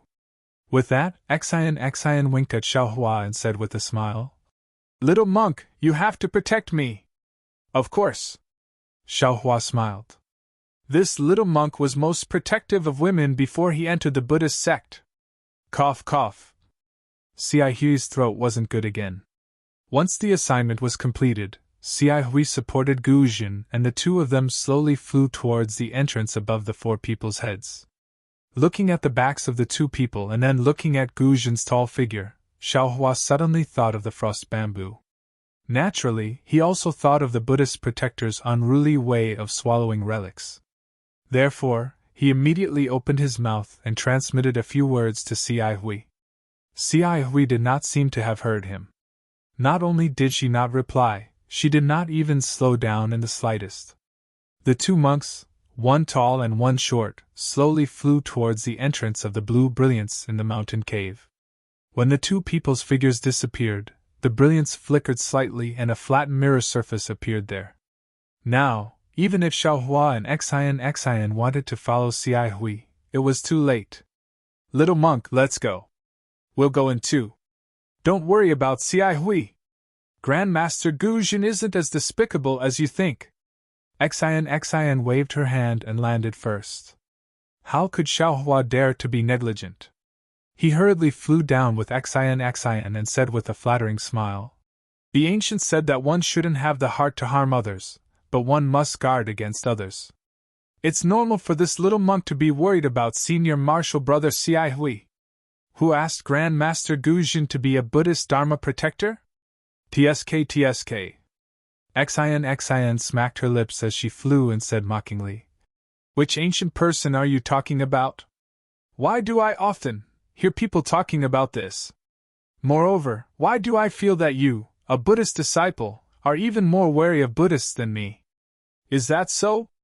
Xiaohua rubbed his bald head and said with a smile, "That's because you're not a bhikkhuni of my Buddhist Dharma protector and don't know the details of my Buddhist Dharma protector. That's why you're not on guard. What are you on guard against?"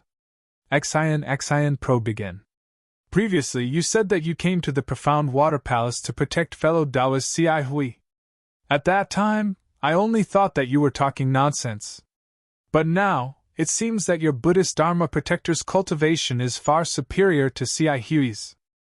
How come I've never heard of such a good-looking, talented, and virtuous little monk like you? Alas, it's hard to give up on one's natural beauty. I've been raised in a boudoir, and no one knows me. Xiaohua very regretfully rubbed his bald head and replied, "This little monk has always emphasized on keeping a low profile. I didn't dare to shave my head and become a monk because I was afraid of attracting attention." New Tanwa thought about it. This little monk had just shaved my head and brought you all here. In the blink of an eye, I met a senior martial brother who will definitely attain enlightenment in this lifetime.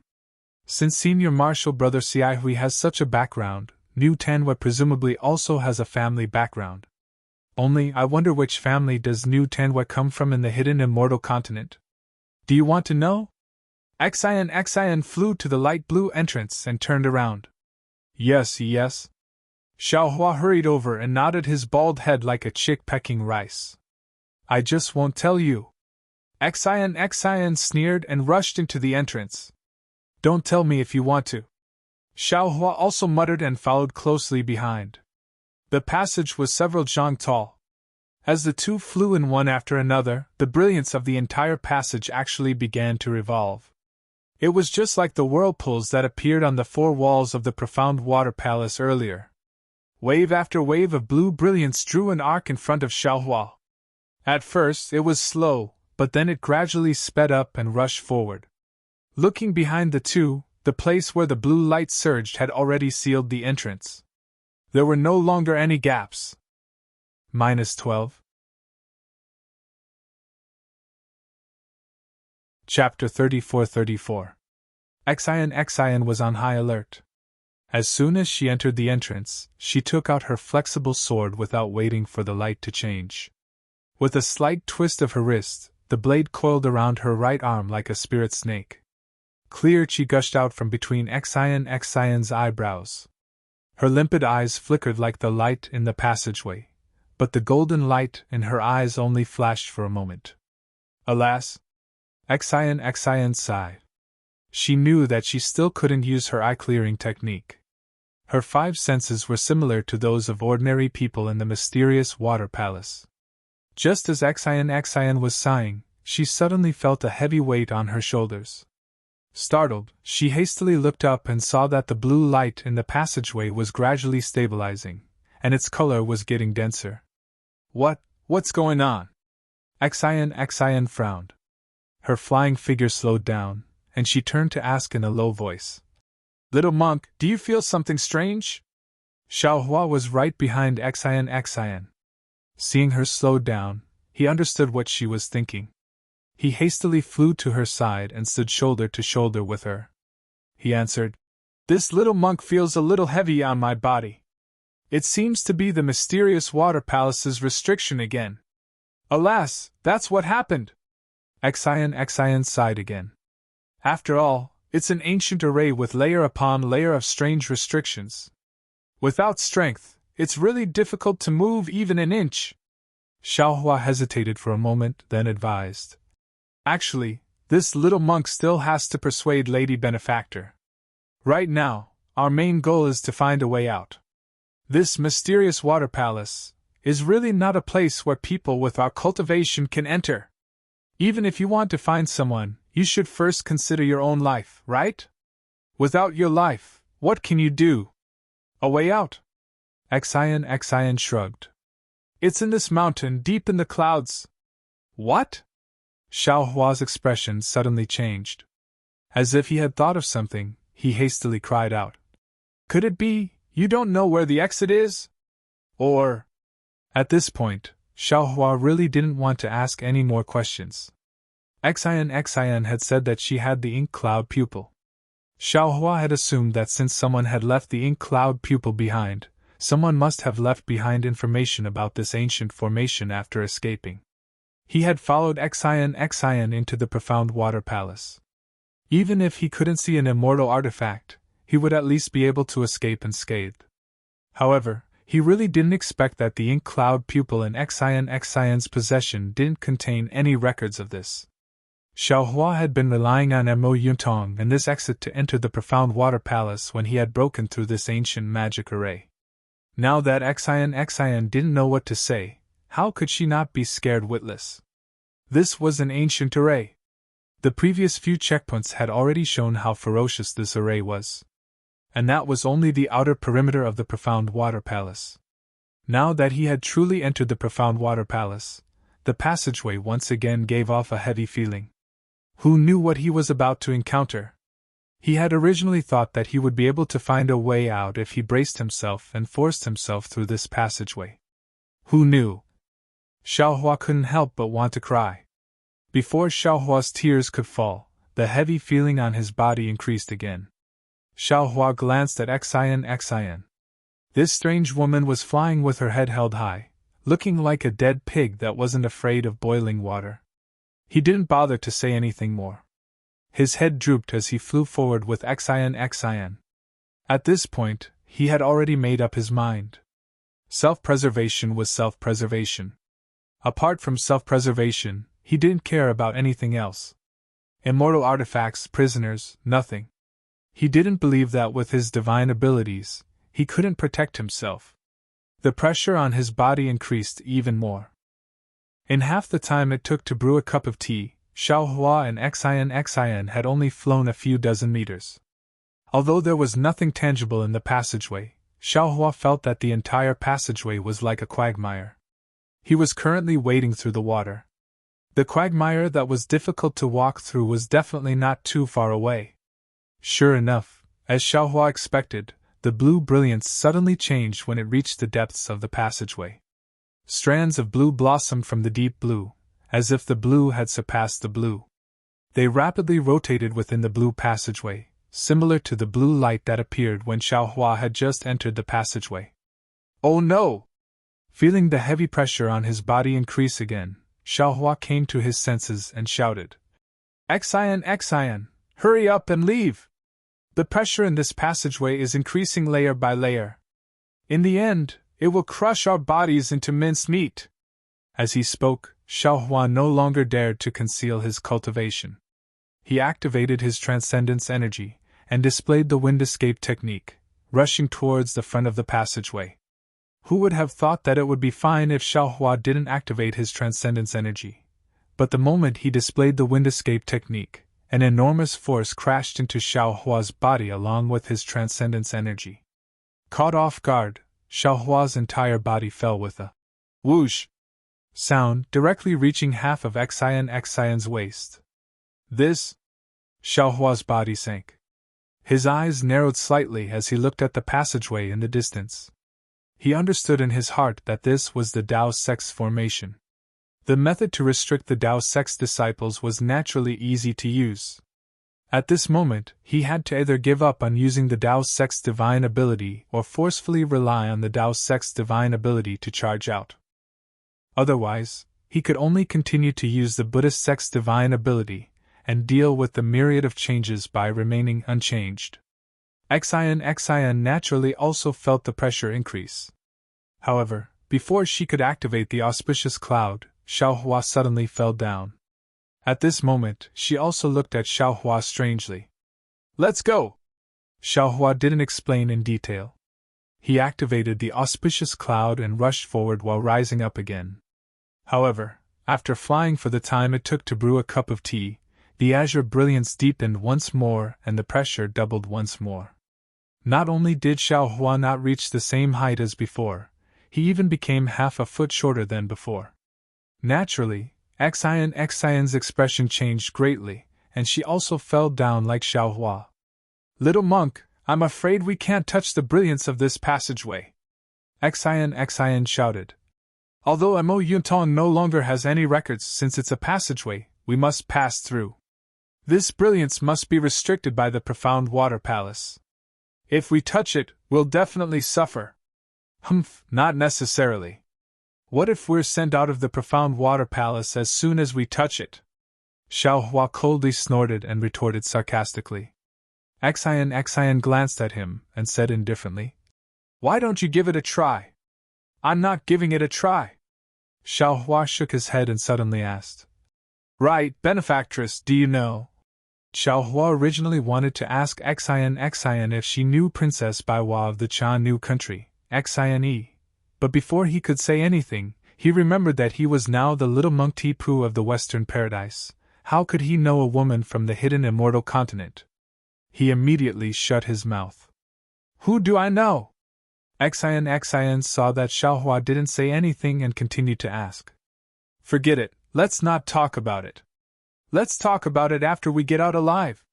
Xiaohua waved his hand. At this moment, it was difficult for him to move his hand.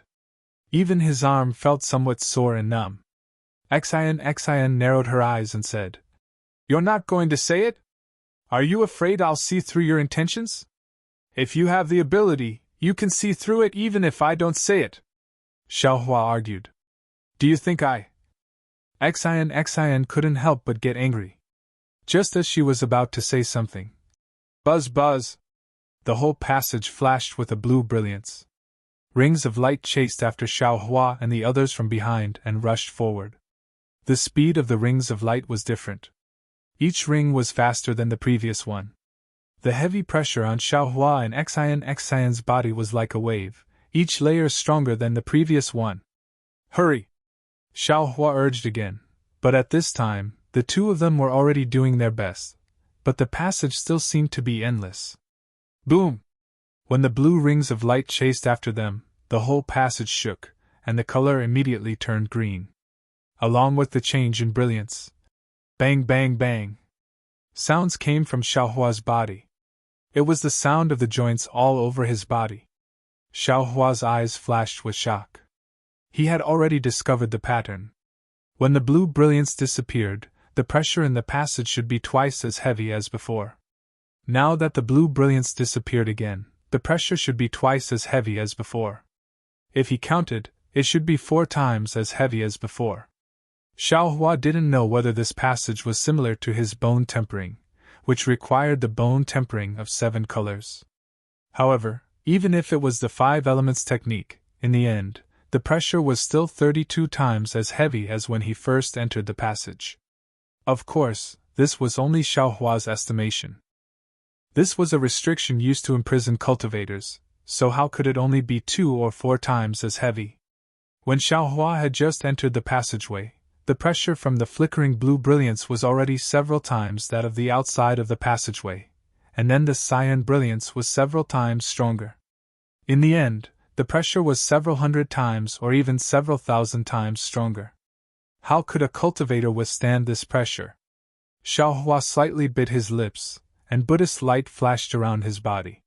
He hurriedly released his soul consciousness and thought to himself, The only thing I can do now is to resist this pressure.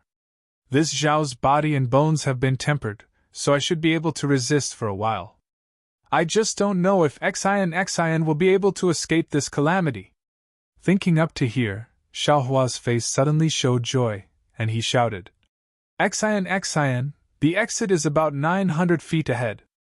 We just need to rush to the exit. Xian looked at Xiaohua from head to toe, and the panic on her face was not as bad as before. She seemed to have thought of a countermeasure, but she didn't ask Xiaohua how he knew the exit was 900 feet ahead. She only faintly replied, I know! She once again sped up. While the two of them were talking about hope, the restriction inside the passage seemed to know. The green brilliance flickered even faster, and the pressure became even more violent. One moment it was down, the next moment it was up, and then left and right. Xiaohua and Xian became even more exhausted and couldn't afford to be distracted and increased their speed. Seeing the green brilliance become even denser, Xiaohua's body began to feel strangely sore and swollen. Xiaohua understood that this time, the pressure was already several dozen times heavier than before, and his body was afraid that he was about to reach his limit. However, when he glanced at Xian, he saw that she was actually having it easier than him. Strands of golden mist had already appeared on her palace dress, and this mist protected Xian's protruding body. The mist had already condensed into armor inscriptions, making it look like a close-fitting golden armor. -12. Chapter 34-35. Xion's golden armor was not only solidified on the surface, but it was also overflowing with golden mist from time to time. The golden armor had already been compressed into a thin layer, and was no longer as thick as before. It was obvious that the golden armor had reached its limit. The situation had already begun to become critical, and Xiaohua could clearly feel that the auspicious cloud beneath his feet had also slowed down. The passage now seemed to be filled with silt. Not only were his hands and feet buried, even the karma of the Buddha's Sarira and the true energy in his dantian were wrapped up, making it difficult for him to use them. The green brilliance is already like this. What should we do in the future? Xiaohua's mouth was clearly bitter, and he somewhat disappointedly shifted his gaze away from Xion. He first looked at the end of the passage, and then looked again at the dense crystal-like green passage. Boom! Just as Xiaohua's gaze fell on the passage, the entire passage violently shook, and dense cracks appeared in the crystal-like green light. Good! Xiaohua almost blurted out in praise. Quick, this passage is changing. I'm afraid it's our chance. As he spoke, Xiaohua hurriedly released his soul consciousness, trying to find a flaw in the passage. Unfortunately, the tunnel shook violently for a few times before calming down. The densely packed cracks rapidly widened. However, a bright yellow color blossomed from within the cracks. It was as dazzling as the yellow flowers in the morning sun. This is bad! Xiaohua hastily shouted again, and did not have the time to be embarrassed because of his misjudgment.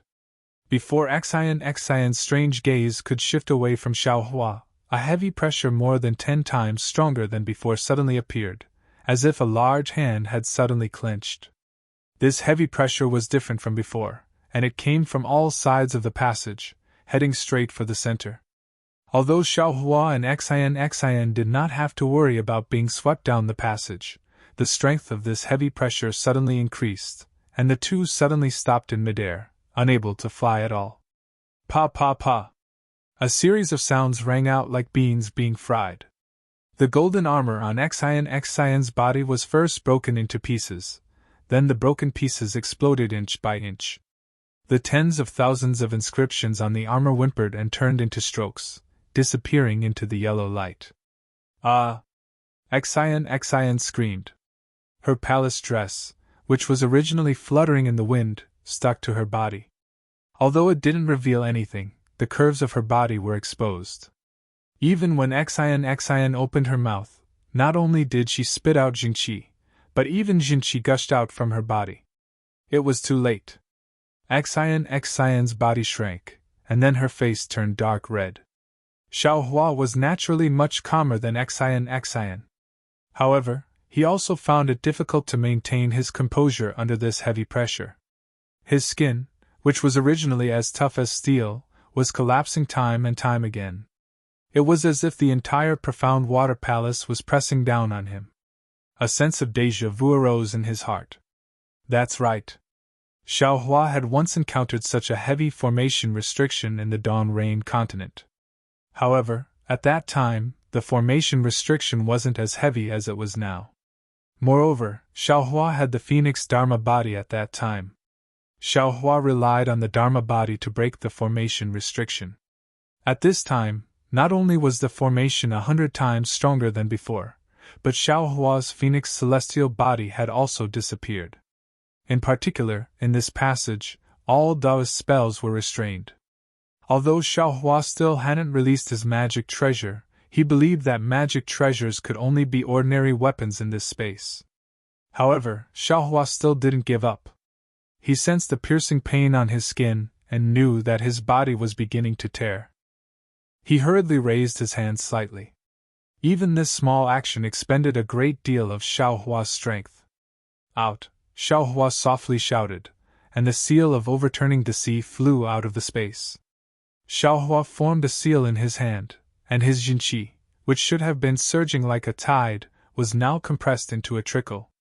When his magic power rushed into the air, it had already mostly disappeared. When it landed on the seal of overturning the sea, the brilliance on the seal of overturning the sea flickered. Where was its previous majestic appearance?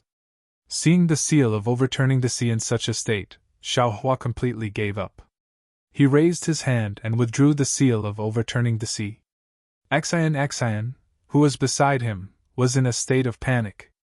Not only was her face flush red, but her skin, which was not covered by her palace dress, had turned from snow white to golden yellow. Now, there were patches of blood stains on her skin. It was obvious that she had suffered serious injuries. However, she still keenly saw Xiaohua's seal of overturning the sea, as well as the traces of Taoist magic power in it. Xian turned pale with fright. She was even more surprised than when she encountered the heavy pressure in the passage that she had never encountered before. However, she was even more shocked when Xiaohua raised his hand again. 7 flying swords with different sword lights appeared with Xiaohua's hand gesture. Xiaohua opened his mouth and a mouthful of jinqi rushed into the air. Then, he formed a seal with his hand.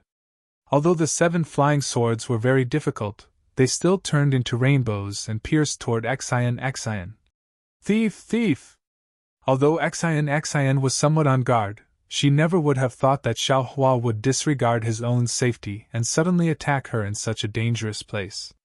Xian unconsciously clenched her teeth and cursed. Damn little bald donkey! Following Xian's curses, her hand also reached out, wanting to take something out of her bosom. However, it was already too late for her to fight back. The 7 flying swords had already rushed to about 10 feet away from her.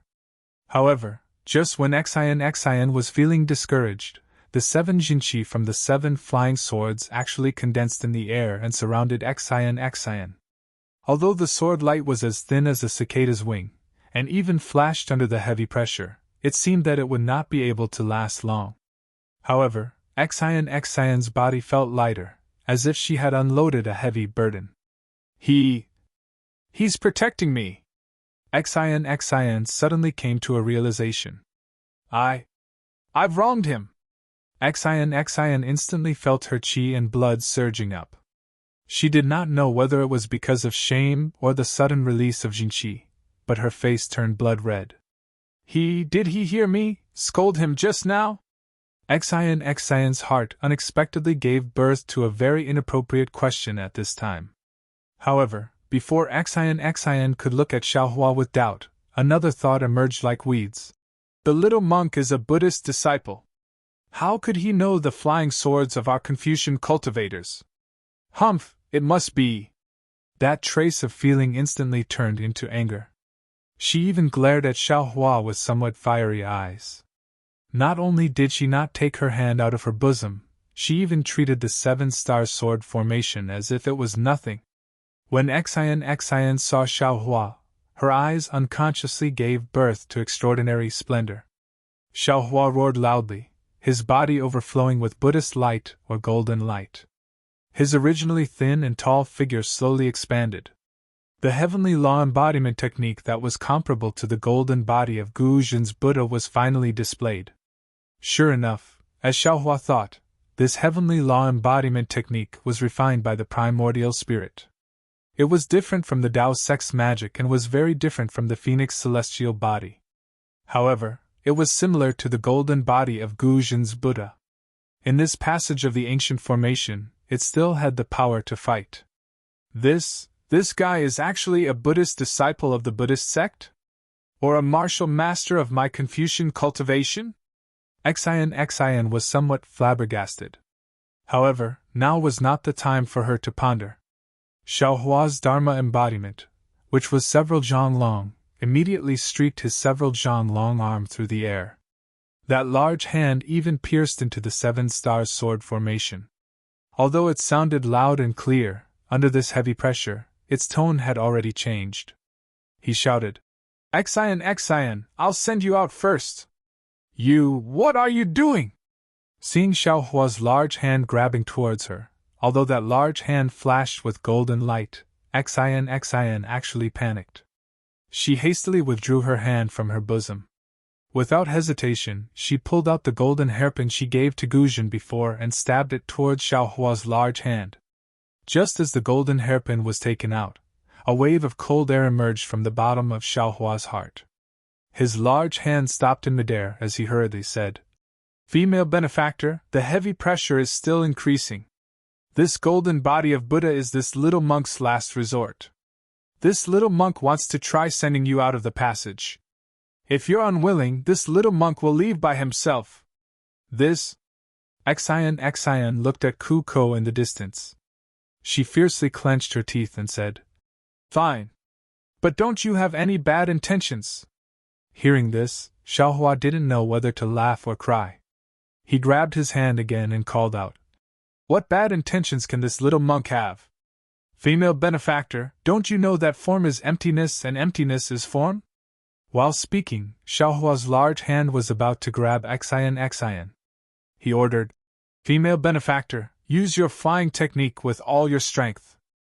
If you have any secret techniques, don't hesitate to use them. Success or failure, life or death will depend on this."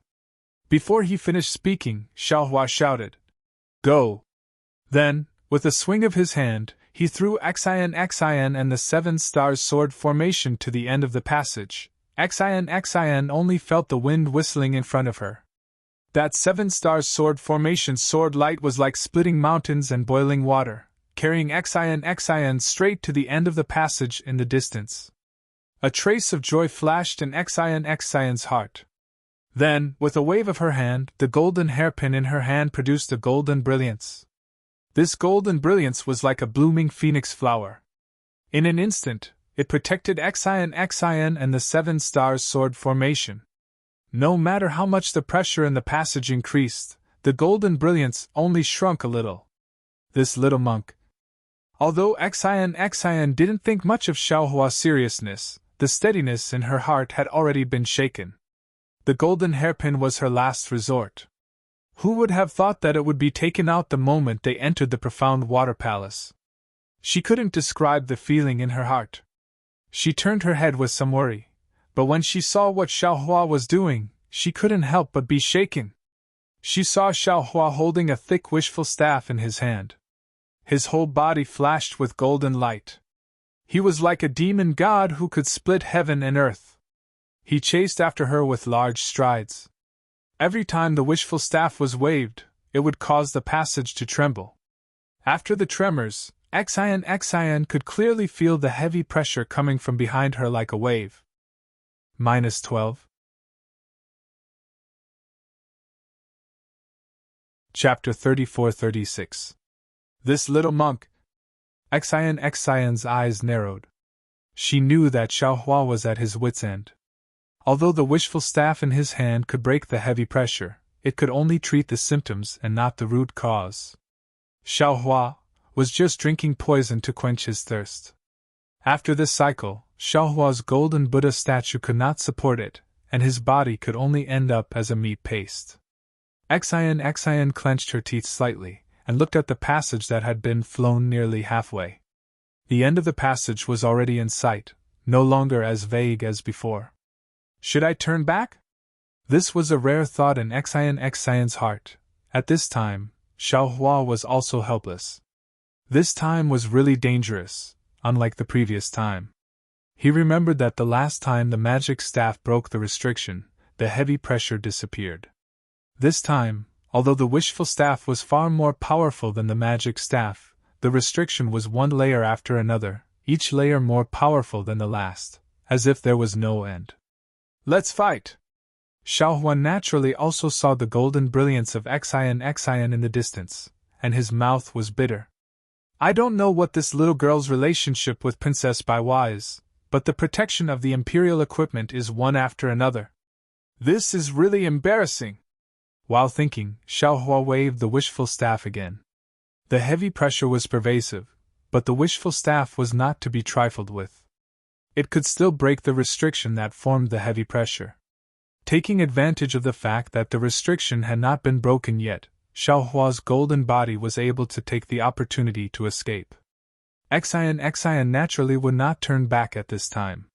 She understood that although she had some means, everything was in vain before she could escape. She could not find a way, even if she went back, it would be in vain. Therefore, Xian urged her Jinqi again, and under the protection of the golden hairpin and the 7-star sword array, she rushed toward the end of the passage. In the time it took to brew a cup of tea, the end was in sight. Xian's heart finally relaxed. In her entire life, there had never been a period of time that was more torturous than the time it took to brew a cup of tea. There was also no distance that could compare to the distance of several hundred feet.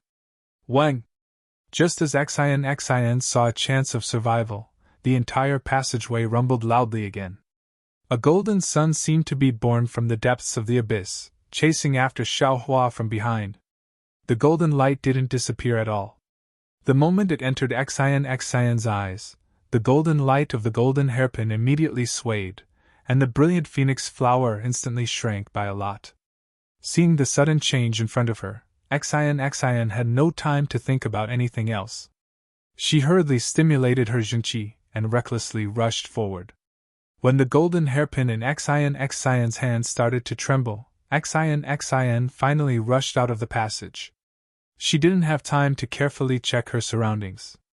She hurriedly turned around and shouted, "Little monk!" However, before she could yell out the word hurry, the tunnel was already filled with yellow light. Even though Xian hurriedly activated the clear eyes technique, and the golden light in her eyes grew brighter, she still couldn't see the situation inside the tunnel clearly. "Little monk!" At this moment, Xian's voice was somewhat sobbing. She was all too clear about the might of the golden hairpin in her hand. In the end, that yellow brilliance still hadn't reached its peak, yet even her golden hairpin was somewhat unable to withstand it. Admittedly, this was because her cultivation was shallow, but it was also enough to show how formidable the pressure in the passageway was. In this yellow light that was already several hundred times heavier than the initial pressure, could Xiaohua still survive? Xian was extremely suspicious. However, Xian still held on to a trace of hope. She didn't give up looking at the inside of the passageway, hoping for a miracle to happen. After the time it took to drink a cup of tea, there was still no movement inside the passageway. Xian's eyes were already sore from watching. Sigh. Xian slightly sighed.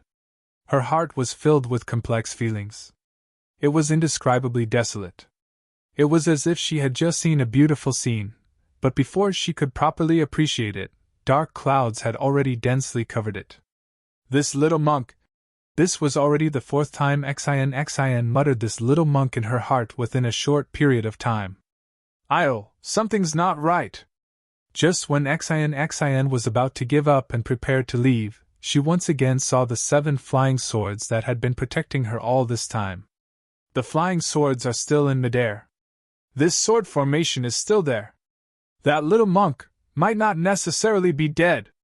Xian suddenly jumped up.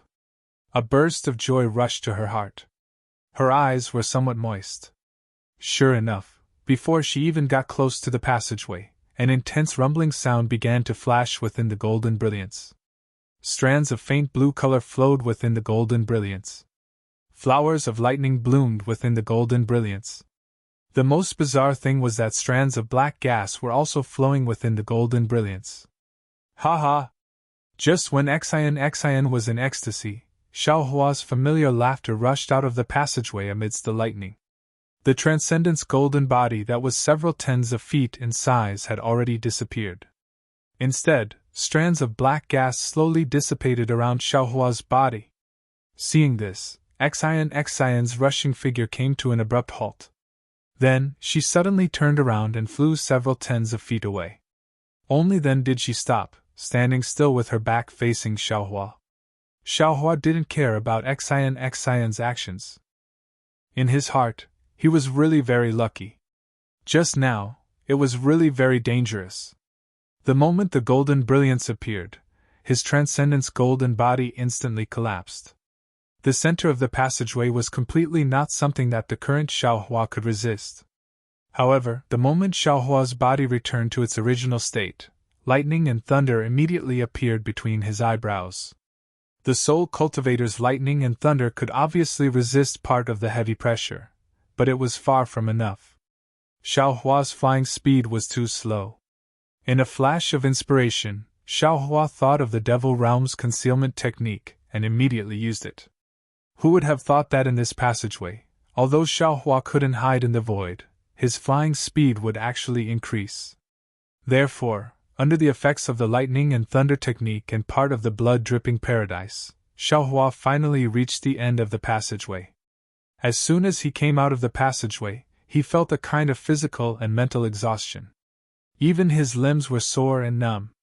He almost didn't even have the strength to stand. Xiaohua cursed, "Damn it!" and immediately collapsed on the ground. When a cold feeling came from his buttocks, Xiaohua suddenly woke up and hurriedly lowered his head. Seeing his naked appearance, his face turned red. Xiaohua's monk robes were originally ordinary goods. Previously, under the protection of the Buddhist light, they didn't have any damage. However, when Xiaohua transformed into his transcendent's golden body, the monk robes had already been destroyed. However, the situation was critical at that time, and Xiaohua's whole body was covered by the golden light. No one noticed. But now, awkward. Besides this, Xiaohua didn't have any other thoughts. He also finally understood why Xian suddenly turned around and flew so far away with her back to him. Alas! Xiaohua raised his hand, wanting to take out his clothes. However, his arm was abnormally sore, and he didn't have any strength. Moreover, the muscles on his arm were already twisted. Under the heavy pressure, his entire body was seriously injured. "Benefactress, please wait a moment!" Xiaohua shouted, adding fuel to the fire. How could Xian pay attention to him? She just turned her back to Xiaohua and didn't say a word. After the time it took to smoke a cigarette, Xiaohua stood up shakily. He put on a new robe, formed a sword seal, and collected the 7 flying swords. Only then did he open his mouth and say, "Benefactress Xian." However, when Xian turned her head, what she gave Xiaohua wasn't the gratitude he expected. She didn't even smile. Instead, she held the golden hairpin in her hand and coldly asked Xiaohua, "Little monk, tell me honestly, who are you?" "Ah? Who am I?" Xiaohua stared blankly for a moment, then immediately woke up. After all, in this blue passage, he once again showed a cultivation that was different from that of a Buddhist disciple. No wonder Xian was vigilant again. "Benefactress, I'm afraid this is the second time you've questioned this little monk." Xiaohua rubbed his nose and said with a bitter smile, "Didn't this little monk say it before? This little monk is a Buddhist disciple from the pure land of ultimate bliss. There's no difference. The only thing that made Benefactress suspicious is that this little monk knows a lot of secret techniques that are different from that of Buddhism. This is very normal, right? Benefactress shouldn't have suspected this little monk at this time. Would a Buddhist disciple call the pure land of ultimate bliss?" Xian's face was still cold as she asked back, "Would a Buddhist disciple practice Tao techniques? Would a Buddhist disciple practice Confucian techniques?"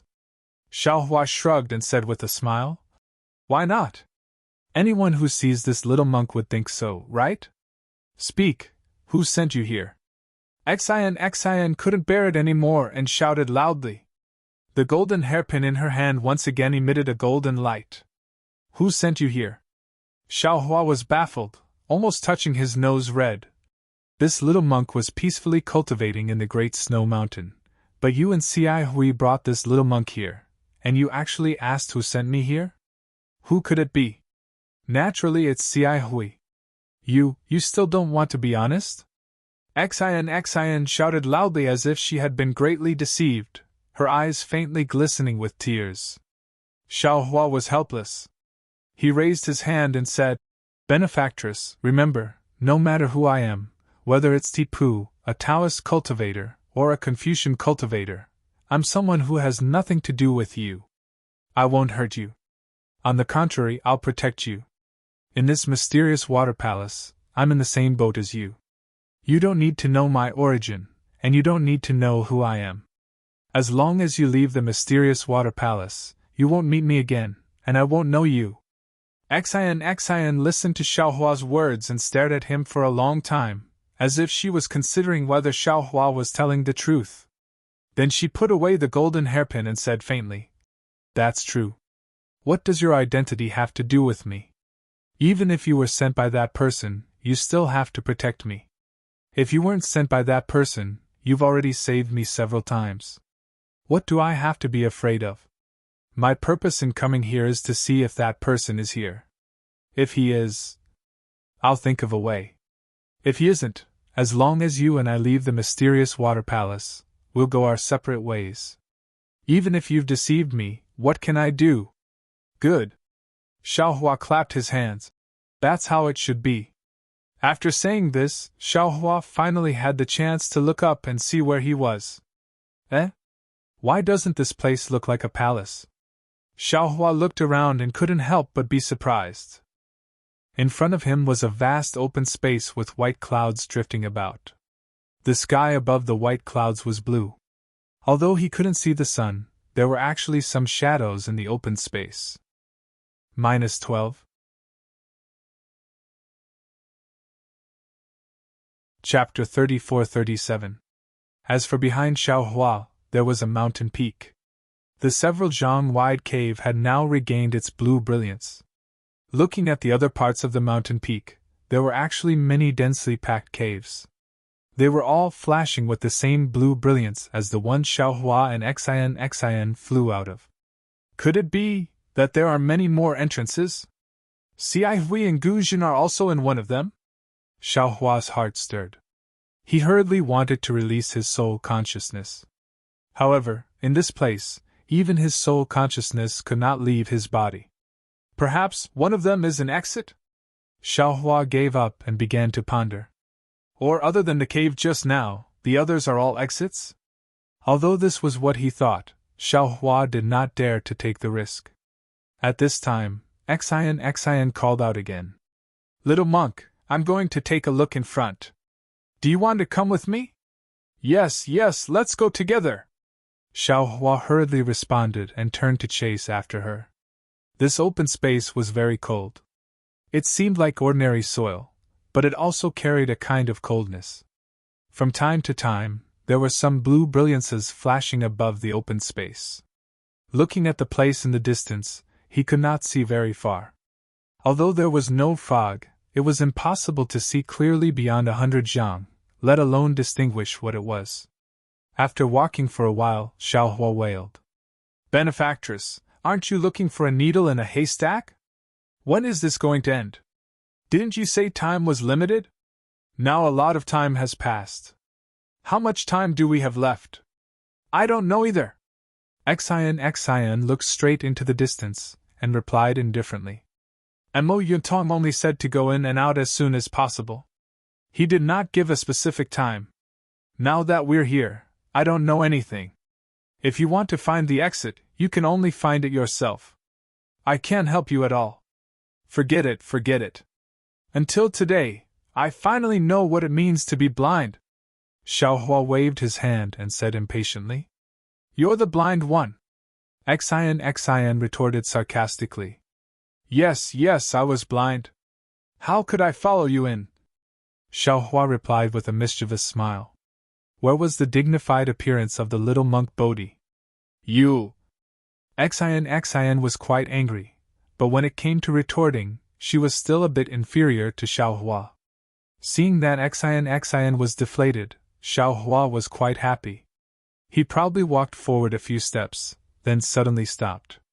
His eyes looked forward, and an inconceivable expression filled his face. Suddenly seeing Xiaohua calm down, Xian was not used to it. She walked in front of Xiaohua and asked tentatively, What are you doing? Did you see that?" Xiaohua's reply was somewhat incoherent. It was unknown whether his raised hand was exhausted or excited, but his entire arm was trembling. Xian was baffled. She looked into the distance and asked curiously, "Of course I saw it. It's just a grassland, I don't see any palaces. TSK, It's really scary to be uneducated. Xiaohua disdained Xian and lectured. Do you see that 9 feet tall spiritual tree? Which spiritual tree only had one string of scarlet heart fruits? That was an ancient spirit fruit that only grew once every 90,000 years. It's very useful for Taoist nascent soul cultivators. It can solidify the body and solidify the nascent soul. It's said that taking one is equivalent to a nascent soul cultivator cultivating for 100 years. Damn it, Xiao. This little monk has only seen it in the grass encyclopedia. Who would have thought that the profound water palace actually has it? As he spoke, Xiaohua no longer had the appearance of a weak, mangy dog from before. He exerted all his strength and dashed towards the distance like a wisp of smoke. Scarlet heart fruits. Xian looked at the string of scarlet heart fruits in the distance with a confused expression. How come I've never heard of it? However, when Xian came closer and saw Xiaohua's actions, she couldn't help but be dumbfounded. She also raised her hand and pointed at the scarlet heart fruits and shouted, You! What are you doing? What is this thing? What did Xian see? Naturally, it was the little fruit that Xiaohua took out from the space. What else could the little fruit do after leaving the space? Of course, it was to skip over to the scarlet heart fruits and wave its hands. Rays of light fell into the roots of the scarlet heart fruits. Xiaohua naturally had to take care of such a precious ancient spirit fruit and use his entire life to protect it. Only by transplanting it into his space could the scarlet heart fruits find the best home. I'm not doing anything, I'm just collecting some benefits. Xiaohua rolled his eyes. This little monk worked hard to come here, I can't return empty-handed, right? Since this scarlet heart fruit doesn't have any restrictions, it's naturally ownerless, right? As the saying goes, it's better to teach a man to fish than to give him a fish. Instead of picking the fruit, why not take the entire scarlet heart fruit? Hearing Xiaohua's eloquent words, Xian helplessly shook her head. She wanted to move further away from this black-hearted little monk, but when her gaze caught sight of a golden vine not far away on the ground, and at the top of the vine were 2 leaves, one big and one small, that were like flying swords, she couldn't help but cry out in surprise. Isn't this the ancient Yen Yuan grass? Then she flew over almost faster than Xiaohua and shouted, With this thing, my golden eyes should be able to reach the Sheng realm. Humph, you're still talking about me. Xiaohua looked at Xian's back and coldly snorted. Then, with a flick of his sleeve, he put the scarlet heart fruits that Xiaohua had used all her strength to take out from the ground into the space and ordered, Go, see if there's anything else and take it all. Instead of leaving it here, don't let this Xiao take it. Xiaohua received the order and hurriedly left. Xiaohua, on the other hand, slowly followed behind Xiaohua with his hands clasped behind his back, waiting to be put into the space. After harvesting a few more rare spiritual herbs, Xiaohua's excited heart gradually calmed down. It was just as Xiaohua had said to Xian. He didn't need any immortal tools or cultivation techniques. With these spiritual herbs, this trip to the profound water palace had been completed. What's this? Xiaohua's heart calmed down. He could see a lot. After Xiaohua dug out a spiritual herb from the ground, the usual blue light filled the entire pit, and a strand of red copper light appeared in the blue light. Xiaohua's eyes lit up and he shouted in his heart. That hand nimbly made a grabbing motion, and with a sound, a red copper object fell into Xiaohua's hand. This is a command token. Xiaohua's gaze fell on the palm-sized square object in his hand, and he immediately came to a realization. No, this command token was exactly the same as the command tokens Xiaohua had obtained before. However, this command token was cast with a vicious rabbit head. Xiaohua looked at the rabbit head in bewilderment and secretly said, Damn, why is this rabbit so fierce? It doesn't look like a rabbit at all. However, the other command tokens seem to be the same, right? With this thought, Xiaohua looked at Xian, who had run off to pick the abyss-amplifying grass in the distance. With a wave of his hand, 4 identical command tokens appeared in his hand. Xiaohua carefully looked at them. Sure enough, aside from the tiger head and snake head, which should have been fierce, the remaining ox head, pig head, and this rabbit head all had a fierce appearance. Where was the simple, honest, stupid, and lively appearance that they should have? These command tokens. What is the use of them? They are actually distributed in the Dawn Rain continent and Western Paradise? Xiaohua pinched his chin and looked at the 5 command tokens with a frown. Previously, he had used his divine sense and Buddhist sense to check them, but it was to no avail. Now that he was in the profound water palace, he couldn't even release his soul sense. Xiaohua was afraid that he could only think about it. If it's useful, then it'll be of great use. Xiaohua moved his gaze away from the command tokens. Seeing Xiaohua's nimble movements, he was already beaming with joy in his heart. However, this thought flashed through his mind, and he put away the command tokens again. He strode to Xiaohua's side. Even if he didn't need to do anything, seeing so much harvest that was about to be put into his space still made him happy. Xian very smoothly picked the abyss amplifying grass and carefully put it into the jade box. Usually, there would be some demonic beast near this kind of ancient spirit herb. Not only did they covet this spirit herb, but they also coexisted with the spirit herb to speed up their cultivation. Naturally, there were no other demonic beasts in the profound water palace, so the abyss amplifying grass had no protection. After Xian put away the jade box, she turned around. Before she could call out to Xiaohua, she was already standing there in a daze. It was very simple. The abyss amplifying grass grew between several stalks of spiritual herbs. When Xian was picking the abyss amplifying grass, she had carefully avoided those stalks of spiritual herbs for fear of injuring them. However, at this moment, those spiritual herbs were all gone. Even the area around her was completely empty.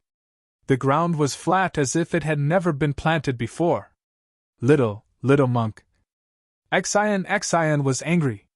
What are you doing? If you pick them, then so be it. After all, these are all ancient spirit herbs. Who knows how old they are? But why did you pull them out by the roots?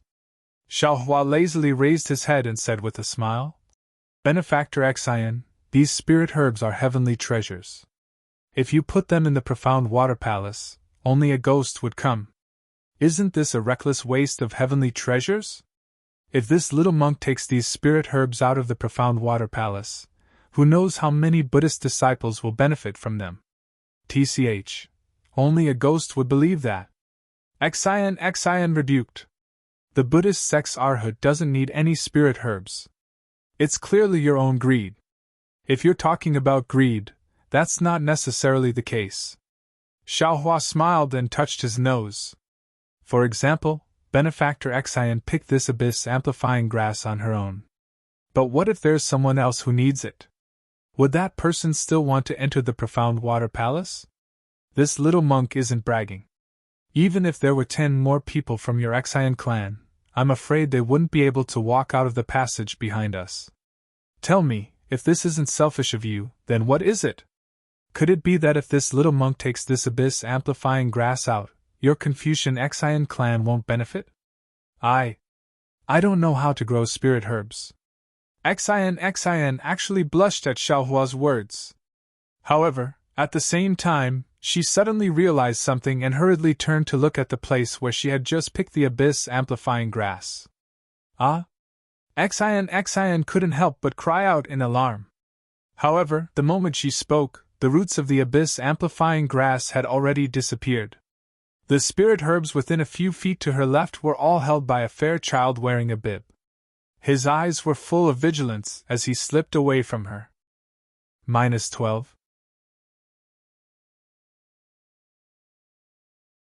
Chapter 34-38. Looking at Xiaohua's cute appearance and the vigilance in her big, dark eyes, Xian felt a burst of anger for no reason.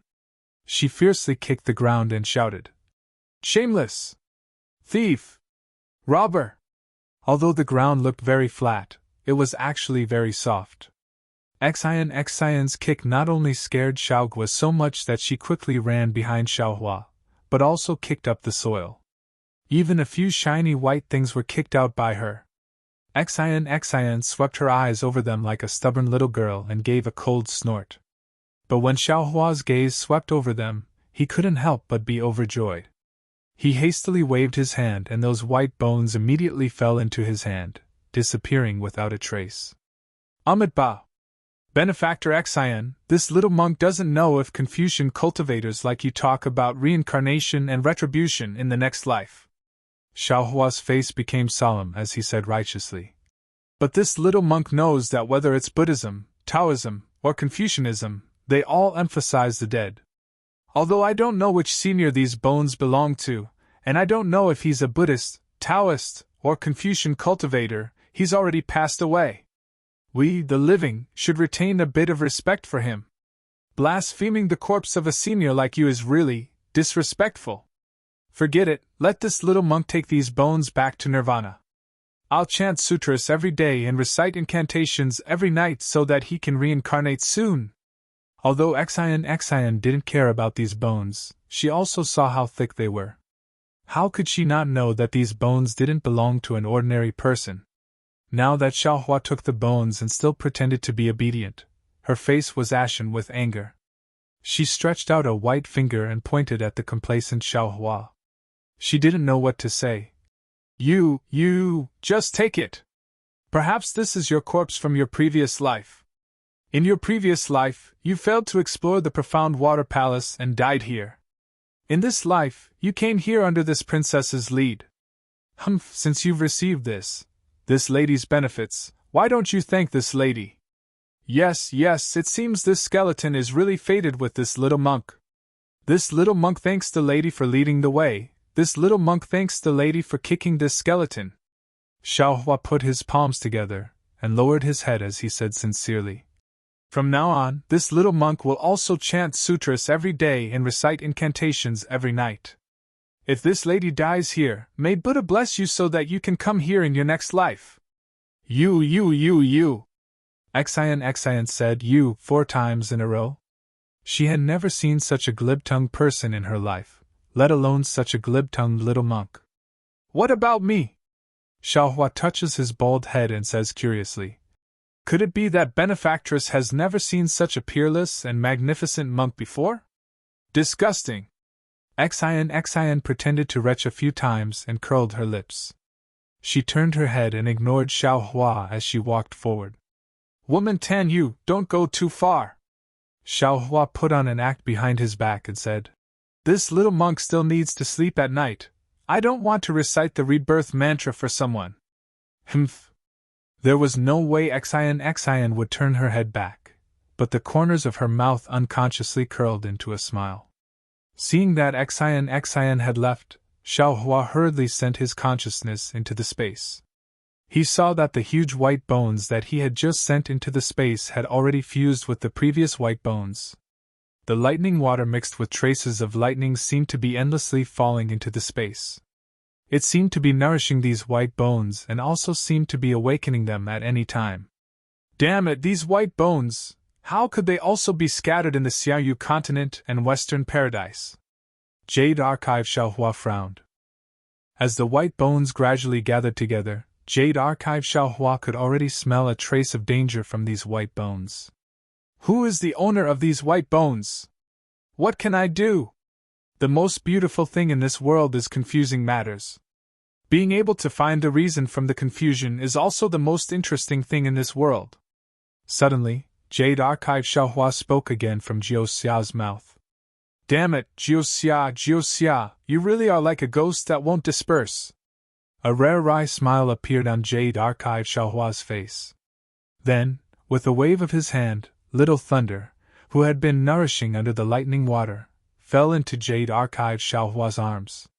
Looking at Little Thunder's increasingly plump body and the slightly moving eyeballs under its eyelids, Jade Archive Xiaohua understood that the day of Little Thunder's awakening was not far away.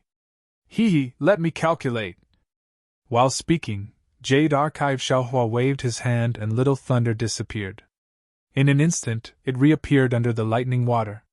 At the same time, Jade Archive Xiaohua's left hand slowly stretched out, and then his 5 fingers slowly formed a seal. The 5 fingers were extremely slow, as if a huge mountain was hanging on each finger. As the seal formed, buzz! A roar that shook the earth and mountains was produced in the entire space. The 5 finger shadows swayed in the entire space. With these finger shadows, the karma hand that was previously hidden in the space of heaven way quietly appeared again. However, before the spell similar to the hand of karma could be formed, the huge roar shook again.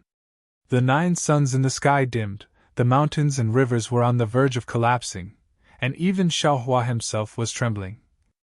Fellow Taoist, do you want to die? Green-robed Xiaohua appeared in front of Jade Archive Xiaohua with a panicked face and said anxiously, Our space has just been formed, and the yin and yang and the 5 elements have just been established. We can't allow fellow Taoist to ravage it again. Even if fellow Taoist wants to use the innate 5 elements and reverse yin and yang, you should do it outside. After all, fellow Taoist's 5 elements and yin and yang are outside. Before fellow Taoist controls the entire space, you must not bring the karma of the outside world into this space. Hearing this, Jade Archive Xiaohua immediately understood and didn't dare to form another seal. He hurriedly flicked his 5 fingers, and the entire space immediately became quiet. Then, he cupped his hands and said, Thank you, fellow Taoists, for reminding me. This is my fault. No need to thank me, no need to thank me. This is our home, and we have to cherish each other. I am not like some primordial spirits who don't treat this place as their home. Green-robed Xiaohua actually curled his lips, looking quite strange. Jade Archive Xiaohua naturally knew that green-robed Xiaohua was talking about the bone-tempering Xiaohua, so he just smiled slightly, cupped his hands and left the space. He clearly knew that in this space, he had a feeling of controlling everything. Naturally, he could try to use the karma hand seal. However, outside the space, he was just a nascent soul cultivator. The amount of magic power he could use was limited. Although his nascent soul could communicate with heaven and earth and borrow the power of heaven and earth, his nascent soul was too weak and couldn't withstand the backlash of the karma hand seal. He was afraid that he could only reach the spirit-severing stage or the unity stage, fusing his nascent soul with his physical body. Then, his physical body would be able to communicate with heaven and earth like a nascent soul. Only then would he be able to rely on his demigod body to activate such a mysterious karma hand seal. After Xiaohua left the space, he urged Xiaogui to move all of the spirit herbs and spirit trees from the profound water palace into the space.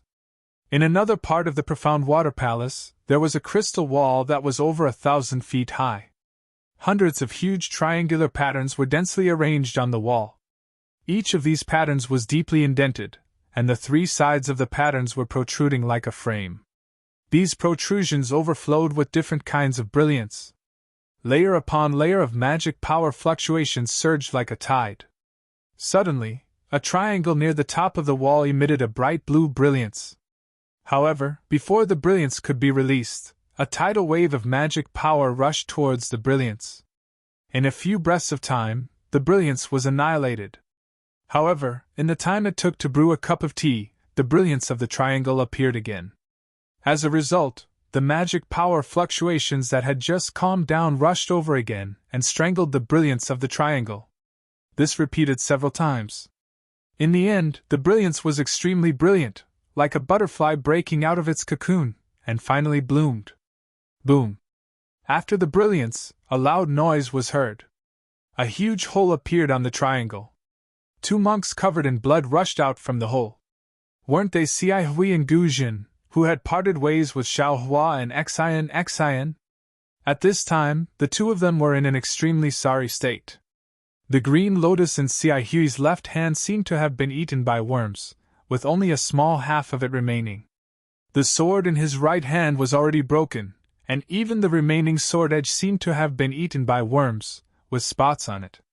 Cai Hui's originally neat monk robe was now in tatters. In addition to the sporadic bloodstains, there were large bloodstains on his arms, legs, back, and front of his heart.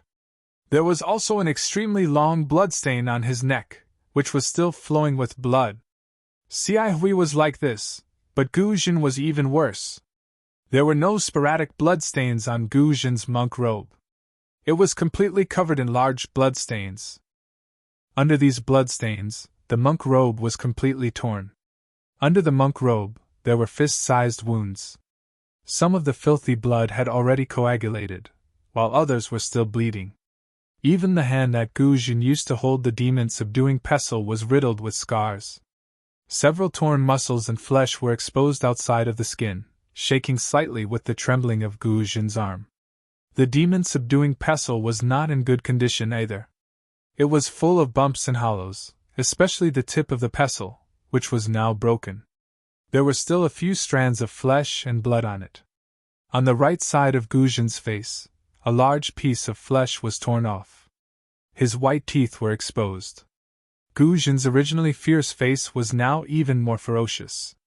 If someone saw him at this time, they would not be able to classify him as a Buddhist disciple. Gu Jin and Xiai Hui rushed out of the hole. They could not stand still in the air at all. With two muffled thuds, the two of them fell to the ground at the same time. It was unknown whether the two of them were exhausted or had fainted, but both of them lay on the ground without moving. After the time it took to finish a meal, Gu Jin shook her body and struggled to stand up from the ground. She said shakily, "Xiai Hui, can you still move?" "Grandmaster." Hearing Gu Jin's voice, Xiai Hui also shook his body and slowly climbed up from the ground. However, he still could not stand up. He could only sit cross-legged on the ground. After a while, he took a deep breath and said softly, "This disciple should be able to hold on." -12.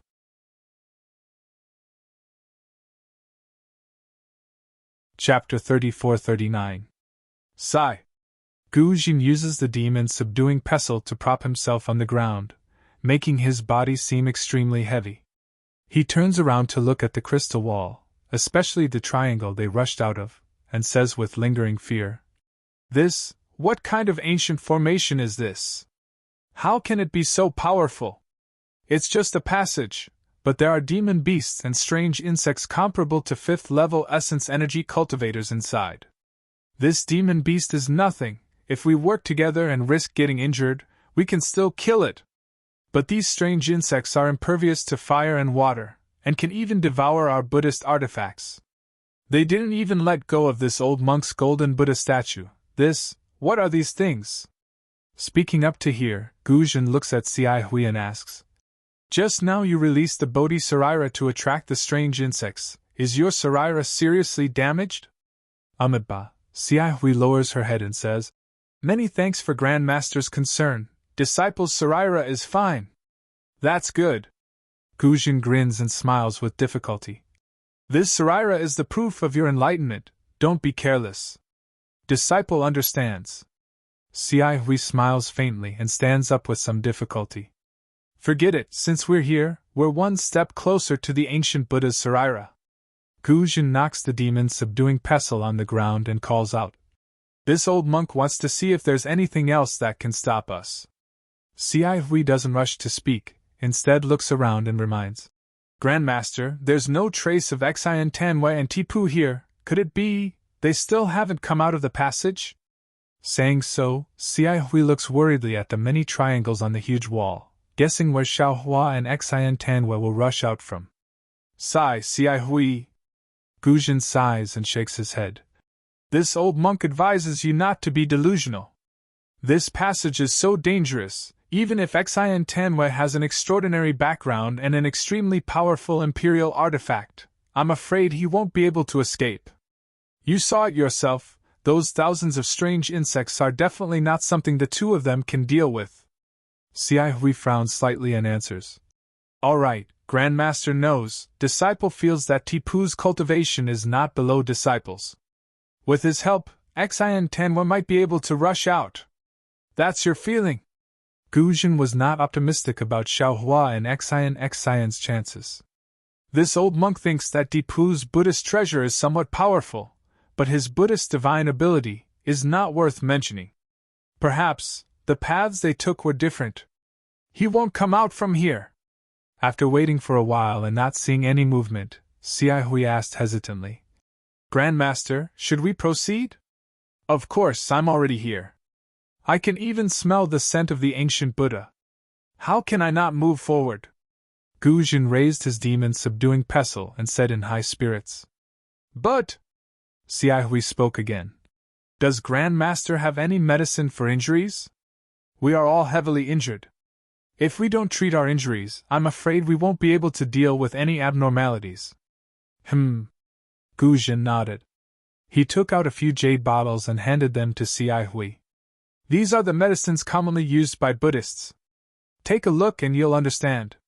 There's no need for us to waste time. Let's take it as we go. Xiaohui accepted the bottles and nodded in agreement. In front of Xiaohui and Guzhin was a huge corridor. The floor, walls, and ceiling were all made of huge blue stones. The stones were densely covered with strange patterns, and between the patterns were some simple runes. Wisps of obscure energy waves emanated from these runes. The light on the blue stones was weak and not enough to illuminate the corridor. However, there was light coming from somewhere in the corridor, illuminating the entire place. As Xiaohui and Guzhin walked in, they could even see the runes above their heads clearly. Looking at the huge corridor, Xiaohui was somewhat bewildered. She whispered, Grandmaster, isn't this corridor a little too tall? Even the Blackwater Palace we saw earlier wasn't this big. That was right. This corridor was as tall as the crystal wall that Xiaohui and Guzhin had rushed out of earlier. It was at least 1,000 feet tall. Walking in it, Xiaohui and Guzhin were like ants. Even if Guzhin displayed his golden Buddha body, it was still pathetically small. Guzhin didn't answer Xiaohui's question.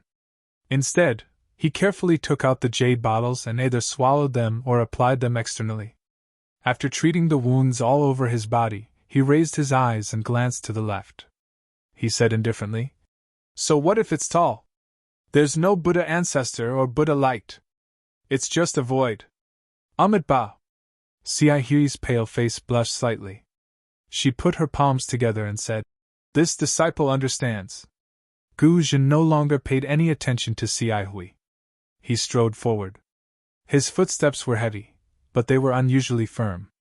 Clearly, he had to obtain the ancient Buddha luster in the profound water palace. At this moment, Xiaohui was somewhat hesitant. She slowed down a few steps and walked behind Guzhin. Looking at Guzhin's tall back and the bloodstains on his monk robes and even the bloodstains on his feet, she narrowed her eyes. She also picked up the jade bottles and began applying medicine. However, Xiaohui's somewhat clumsy movements clearly showed that she was rarely injured and was inexperienced. In the time it took to brew a cup of tea, Xiaohui had already finished cleaning up. When he placed the jade bottle into his bosom, he bit his lips tightly. His slightly narrowed eyes from before had already opened. His eyes that were like stars revealed a kind of clarity. The corridor was naturally a wall again. However, this wall was different from the crystal wall that Xiaohui and Guzhin had rushed out of. It was a huge azure rock. Xiaohui couldn't release her Buddha sense, so she naturally couldn't see the situation of the huge rock. However, her gaze fell on the huge rock. There were faint white clouds flowing in the azure sky. Obviously, there was a restriction on the huge rock.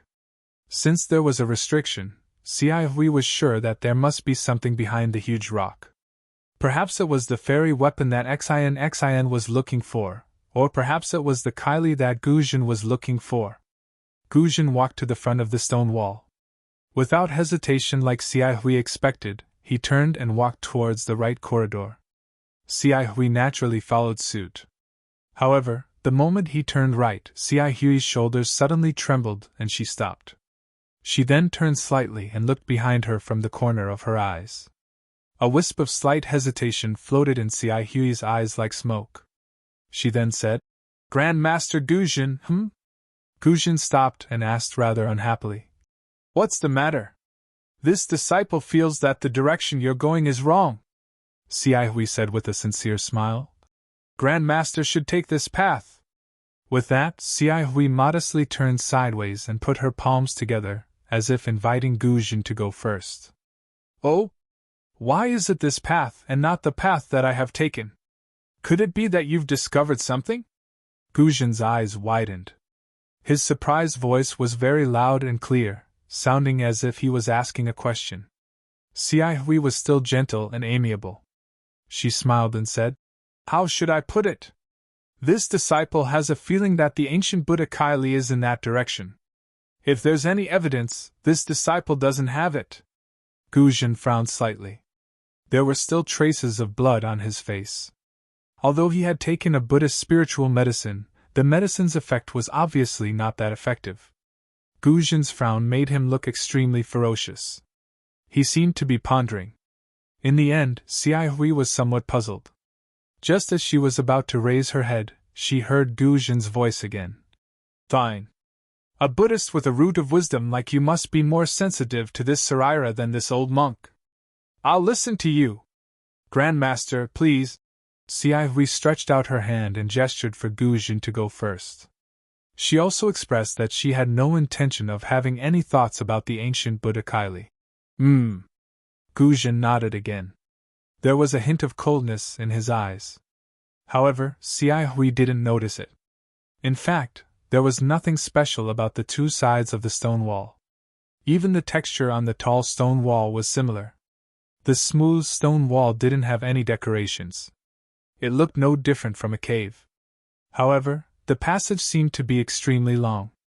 Guzhen was in front and Xiai Hui was behind. After walking for the time it took to finish a meal, there was still no door. It was as if the passage had no end. Even so, Xiai Hui was still careful. The Buddhist light around her flickered faintly. She was ready to receive the profound water palace's attack at any time. "Xiai Hui." Guzhen's footsteps slowed. He asked faintly, "Your feeling seems to be wrong. Why haven't we seen anything after walking for so long? Why don't you return with this old monk?" Xiai Hui smiled. "Grandmaster, don't be anxious. Perhaps it's just ahead. This disciple's feelings should be right." Guzhen shook his head and said, "Xiai Hui, although you know the heaven's feet, and you are one of the few disciples in our Buddhist league who is proficient in the five senses, the heaven's feet is just the heaven's feet, not the heaven's eyes, heaven's ears, and mind reading. In this old monk's opinion, you should return with this old monk." Guzhen emphasized the mind-reading ability so heavily that Xiai Hui was quite puzzled. However, he hastily stopped Guzhen and said, "Grandmaster, please listen to this disciple. The ancient Buddha Kylie is really in front of us. This disciple absolutely does not dare to deceive Grandmaster. Xiai Hui, repent and be saved." Guzhen shouted. Without hesitation, he lifted his leg and was about to turn around. Boom! Guzhen's foot landed on the ground, causing the entire passage to shake. The stone wall actually emitted a faint brilliance as it shook. "Oh?" Guzhen was stunned. He looked at the bottom of his foot in disbelief, then took a step forward with his other foot. Dong! Another loud sound rang out, and the tunnel shook again. Amitabha? What's going on? Guzhen was surprised. He wanted to lift his leg again, but Xiai Hui was looking into the distance. He cried out involuntarily. Grandmaster, you look over there. Boom! Another loud sound. This time, Guzhen's leg didn't land on the ground. Guzhen immediately understood and hurriedly turned to look. Guzhen's expression changed greatly when he saw what was going on. In the tunnel 200 feet away, a giant had appeared out of nowhere. This giant was several hundred zhang tall. Its huge body was suitable for walking in this enormous passage. Only now did Xiai Hui and Guzhen realize that the passage was so enormous that it was meant for this giant to pass through. -12.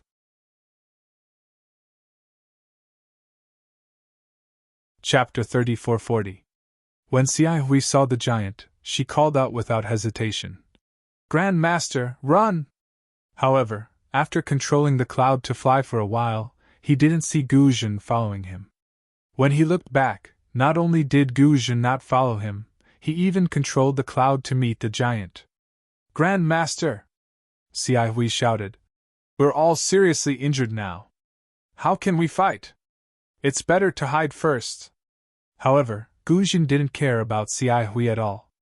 He waved the demon subduing pestle in his hand in the air, and his flying speed increased again. This? Hui stood in the air, biting her lips. After a moment of hesitation, she waved her hand, and the short sword drew a cold light in the air. She sighed and said, "Forget it. Since I've decided, so be it." Then, Hui controlled the cloud to chase after the giant. Thump thump! The giant's footsteps became more frequent, and he was getting closer to Hui. At this moment, Hui saw clearly that the giant was covered in a layer of aqua blue armor. Not only did the armor cover the giant's body, but the helmet on his head also covered the giant's entire face. She couldn't see the giant's face clearly at all. The armor even covered the giant's hands and feet, and not a trace of skin was exposed. Just as Hui was sizing up the giant, there was a buzzing sound, and the Buddhist light around Guzhin's body shone brightly. Then, Guzhin's body began to expand. Obviously, he was going to use the golden Buddha body. Hui couldn't help but cry out, "Grandmaster, you can't use the golden Buddha body in your current situation. Earlier in the passage, your golden Buddha body was on the verge of collapse. If you force it now, I'm afraid you won't be able to. Isn't the collapse of my golden Buddha body what you wanted?" Guzhin sneered. "Didn't you bring me here so that I could act as your vanguard? If I die in the hands of this giant, won't the ancient Buddha shrine be yours? Grandmaster?" Hui's expression changed greatly, and she hurriedly argued. "You've misunderstood. How could I know there was a giant here? I only sensed the ancient Buddha shrine. Although the ancient Buddha shrine is an ancient item, it's still a relic. Don't tell me you've forgotten that I'm a guardian who can devour relics. Even with old Na's lotus cultivation base, I can't sense Xyli." "How do you know?" Guzhin stared at the giant as he flew, then sneered. "This ancient Buddha fortune might be useful to this old monk, but wouldn't it be even more useful to you? How could this old monk not know what you're thinking? Martial ancestor really doesn't know what disciple is thinking." Hui's face revealed a bitter smile. "All right, I really don't know what you're thinking. And I don't want to know," Guzhin said indifferently. "But since you don't covet the ancient Buddha Kylie, let this old monk see your sincerity. This old monk has spent a lot of effort to get here, so I won't return empty-handed."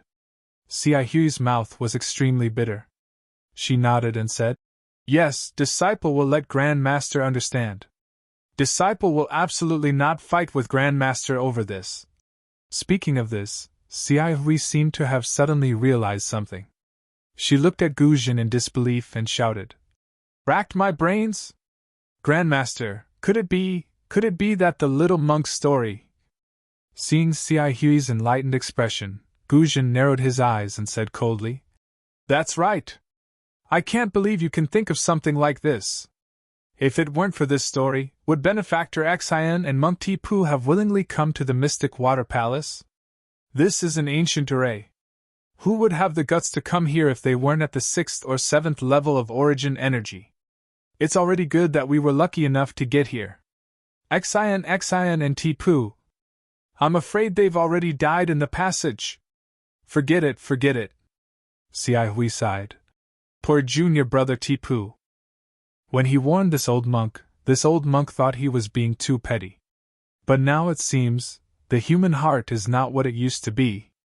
Even a Buddhist disciple has a human heart inside him. Haha, what did the little monk Tipu say? Guzhin looked up at the giant who was still far away and asked calmly. Nothing. Hui's voice was already calm, as if she had accepted Guzhin's change. She said indifferently, "He only said to be careful of Grandmaster." Although Hui emphasized the word Grandmaster, Guzhin was not moved. He only said, "It doesn't matter if you don't say it. Anyway, the little monk is dead. No one will know what happened here." Hui asked indifferently again, "Grandmaster, are you really going to devour this disciple's Sarira?" Tisk. Guzhin stuck out his tongue and licked it. With the ancient Buddha Sarira, this old monk naturally won't have any ideas about you. You've forged a Bodhi Sarira. In this life, you'll definitely attain the Buddha fruit of Bodhisattva. This old monk doesn't dare to be delusional. However, if you want to attain the Buddha fruit, you must escape today. This old monk doesn't think you can safely return to the passage now. As for whether you can defeat the giant, that depends on your luck. If you can't even defeat the giant, then your Buddha fruit is illusory. Hearing that Gu Jin didn't intend to devour her Saraira, Cai Hui's expression became slightly better. She looked at the giant and said, "No matter what you think, Grand Master, you don't have to say what you've done. Since Grand Master has protected my Buddhist sect and done a meritorious deed for my Pure Land world, then this disciple is willing to lend Grand Master a hand. Fight the giant and get the Saraira. Don't say those useless things. Let's fight." Gu Jin waved the demon-subduing pestle in his hand and said, "This giant is very strange. It doesn't have the pressure of an ordinary Tao cultivator. It doesn't even have any magic power fluctuations. It's really an unfathomable person. You and I may not be its opponent. I'm afraid this is the place of nirvana for us." War puppet! Suddenly, Cai Hui thought of something and said in shock, "Oh no, this is a war puppet of the Tao sect." War puppet? Gu Jin narrowed his eyes and seemed to understand. He said in a low voice, "Is it the war puppet and general puppet of the Confucian cultivators?" Yes, if this disciple is right, this must be a war puppet of the Tao sect. Cai Hui nodded and said, "How can an ordinary cultivator have such a tall Dharma idol? Even if it's a Dharma idol, it can't be so heavy.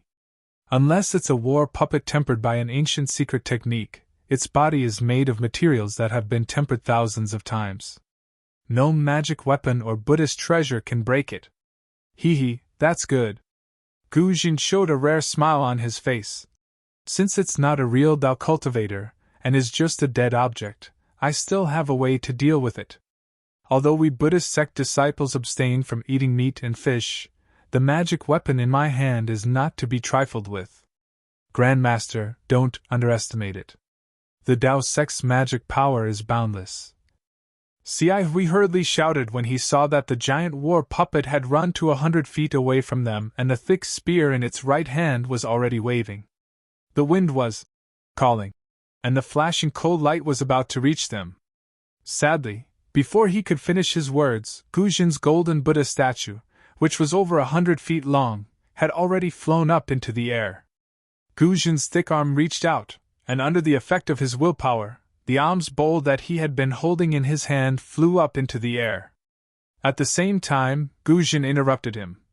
"It's useless to say more. Fight." As the alms bowl flew up into the air, a golden light was emitted from the alms bowl and instantly covered the war puppet. When the golden light fell, the war puppet didn't resist at all. "Withdraw." Gu Jin was not happy but frightened. He was already nervous, but he still formed a seal with one hand and chanted a mantra. As the Buddha seal fell, the golden light in the alms bowl became brighter and the suction force also increased greatly. However, the war puppet didn't seem to have noticed the golden light and didn't stop at all. It kept moving forward and the long spear even sped up. Gu Jin hurriedly moved back and activated his psyche power again. Unfortunately, although the suction force of the alms bowl was strong, it only made the war puppet's limbs float slightly. If he didn't take the whole war puppet into the alms bowl, he couldn't do it. Rise, rise, rise. Seeing that the ordinary method didn't work, Gu Jin slapped his head and roared 3 times. Above his head, another Buddhist light soared into the sky and turned into a golden lotus, which fell on the alms bowl. Buzz, buzz. The alms bowl, the Buddhist treasure of the Buddhist sect, actually produced a rumbling sound just like the magical treasure of the Taoist sect. The Buddhist light that rushed out from the alms bowl turned into tiny lotuses that fell on the body of the battle avatar. Soon after, dragon roars came out from the lotuses. The lotuses shattered and numerous heavenly dragons and strongmen of the Buddhist sect appeared from the shattered lotuses. These heavenly dragons and strongmen of the Buddhist sect revolved around the battle avatar. The entire area of several hundred feet was covered by this Buddhist phenomenon. Good. Seeing that the huge war puppet was slowly lifted into the air by the dragons and strongmen, Cai Hui was secretly delighted. However, before he could put his palms together, the war puppet, which had just risen a few feet, suddenly raised its hand and pierced the alms bowl with a blue spear. Withdraw. Guzhin sneered and made another seal with one hand. The alms bowl not only expanded but also strengthened its suction force. The war puppet lost its balance and was sucked several feet higher. The battle puppet that hadn't made any sound all this time suddenly released a sound that resembled the hiss of a viper from within its armor. The spear that it had raised actually left its hand, and like a streak of lightning, it struck towards the alms bowl in midair. "You're courting death!" Guzhin didn't even blink. He pointed his finger, and the alms bowl roared louder and rotated. The Buddhist light also turned into a lotus-shaped vortex around the alms bowl. Puff! With a soft sound, the spear, which was hundreds of feet long, disappeared into the Buddhist light and didn't cause any ripples. "It can't be? It's that simple?" Hui, who had retreated hundreds of feet, was stunned when she saw the war puppet's spear being absorbed by the bone staff. "You come in too!" Guzhin laughed. "It's just a lifeless war puppet." Before Guzhin's laughter died away, something strange happened. In the lotus-shaped Buddhist light, a thin water-blue brilliance emerged like the head of a spirit snake. Then, it expanded and lengthened rapidly, following the trajectory of the spear and falling into the war puppet's hand. 12. You're tuning into the Phoenix Knights YouTube channel. Don't forget to subscribe and join us on this journey to catch the most captivating stories.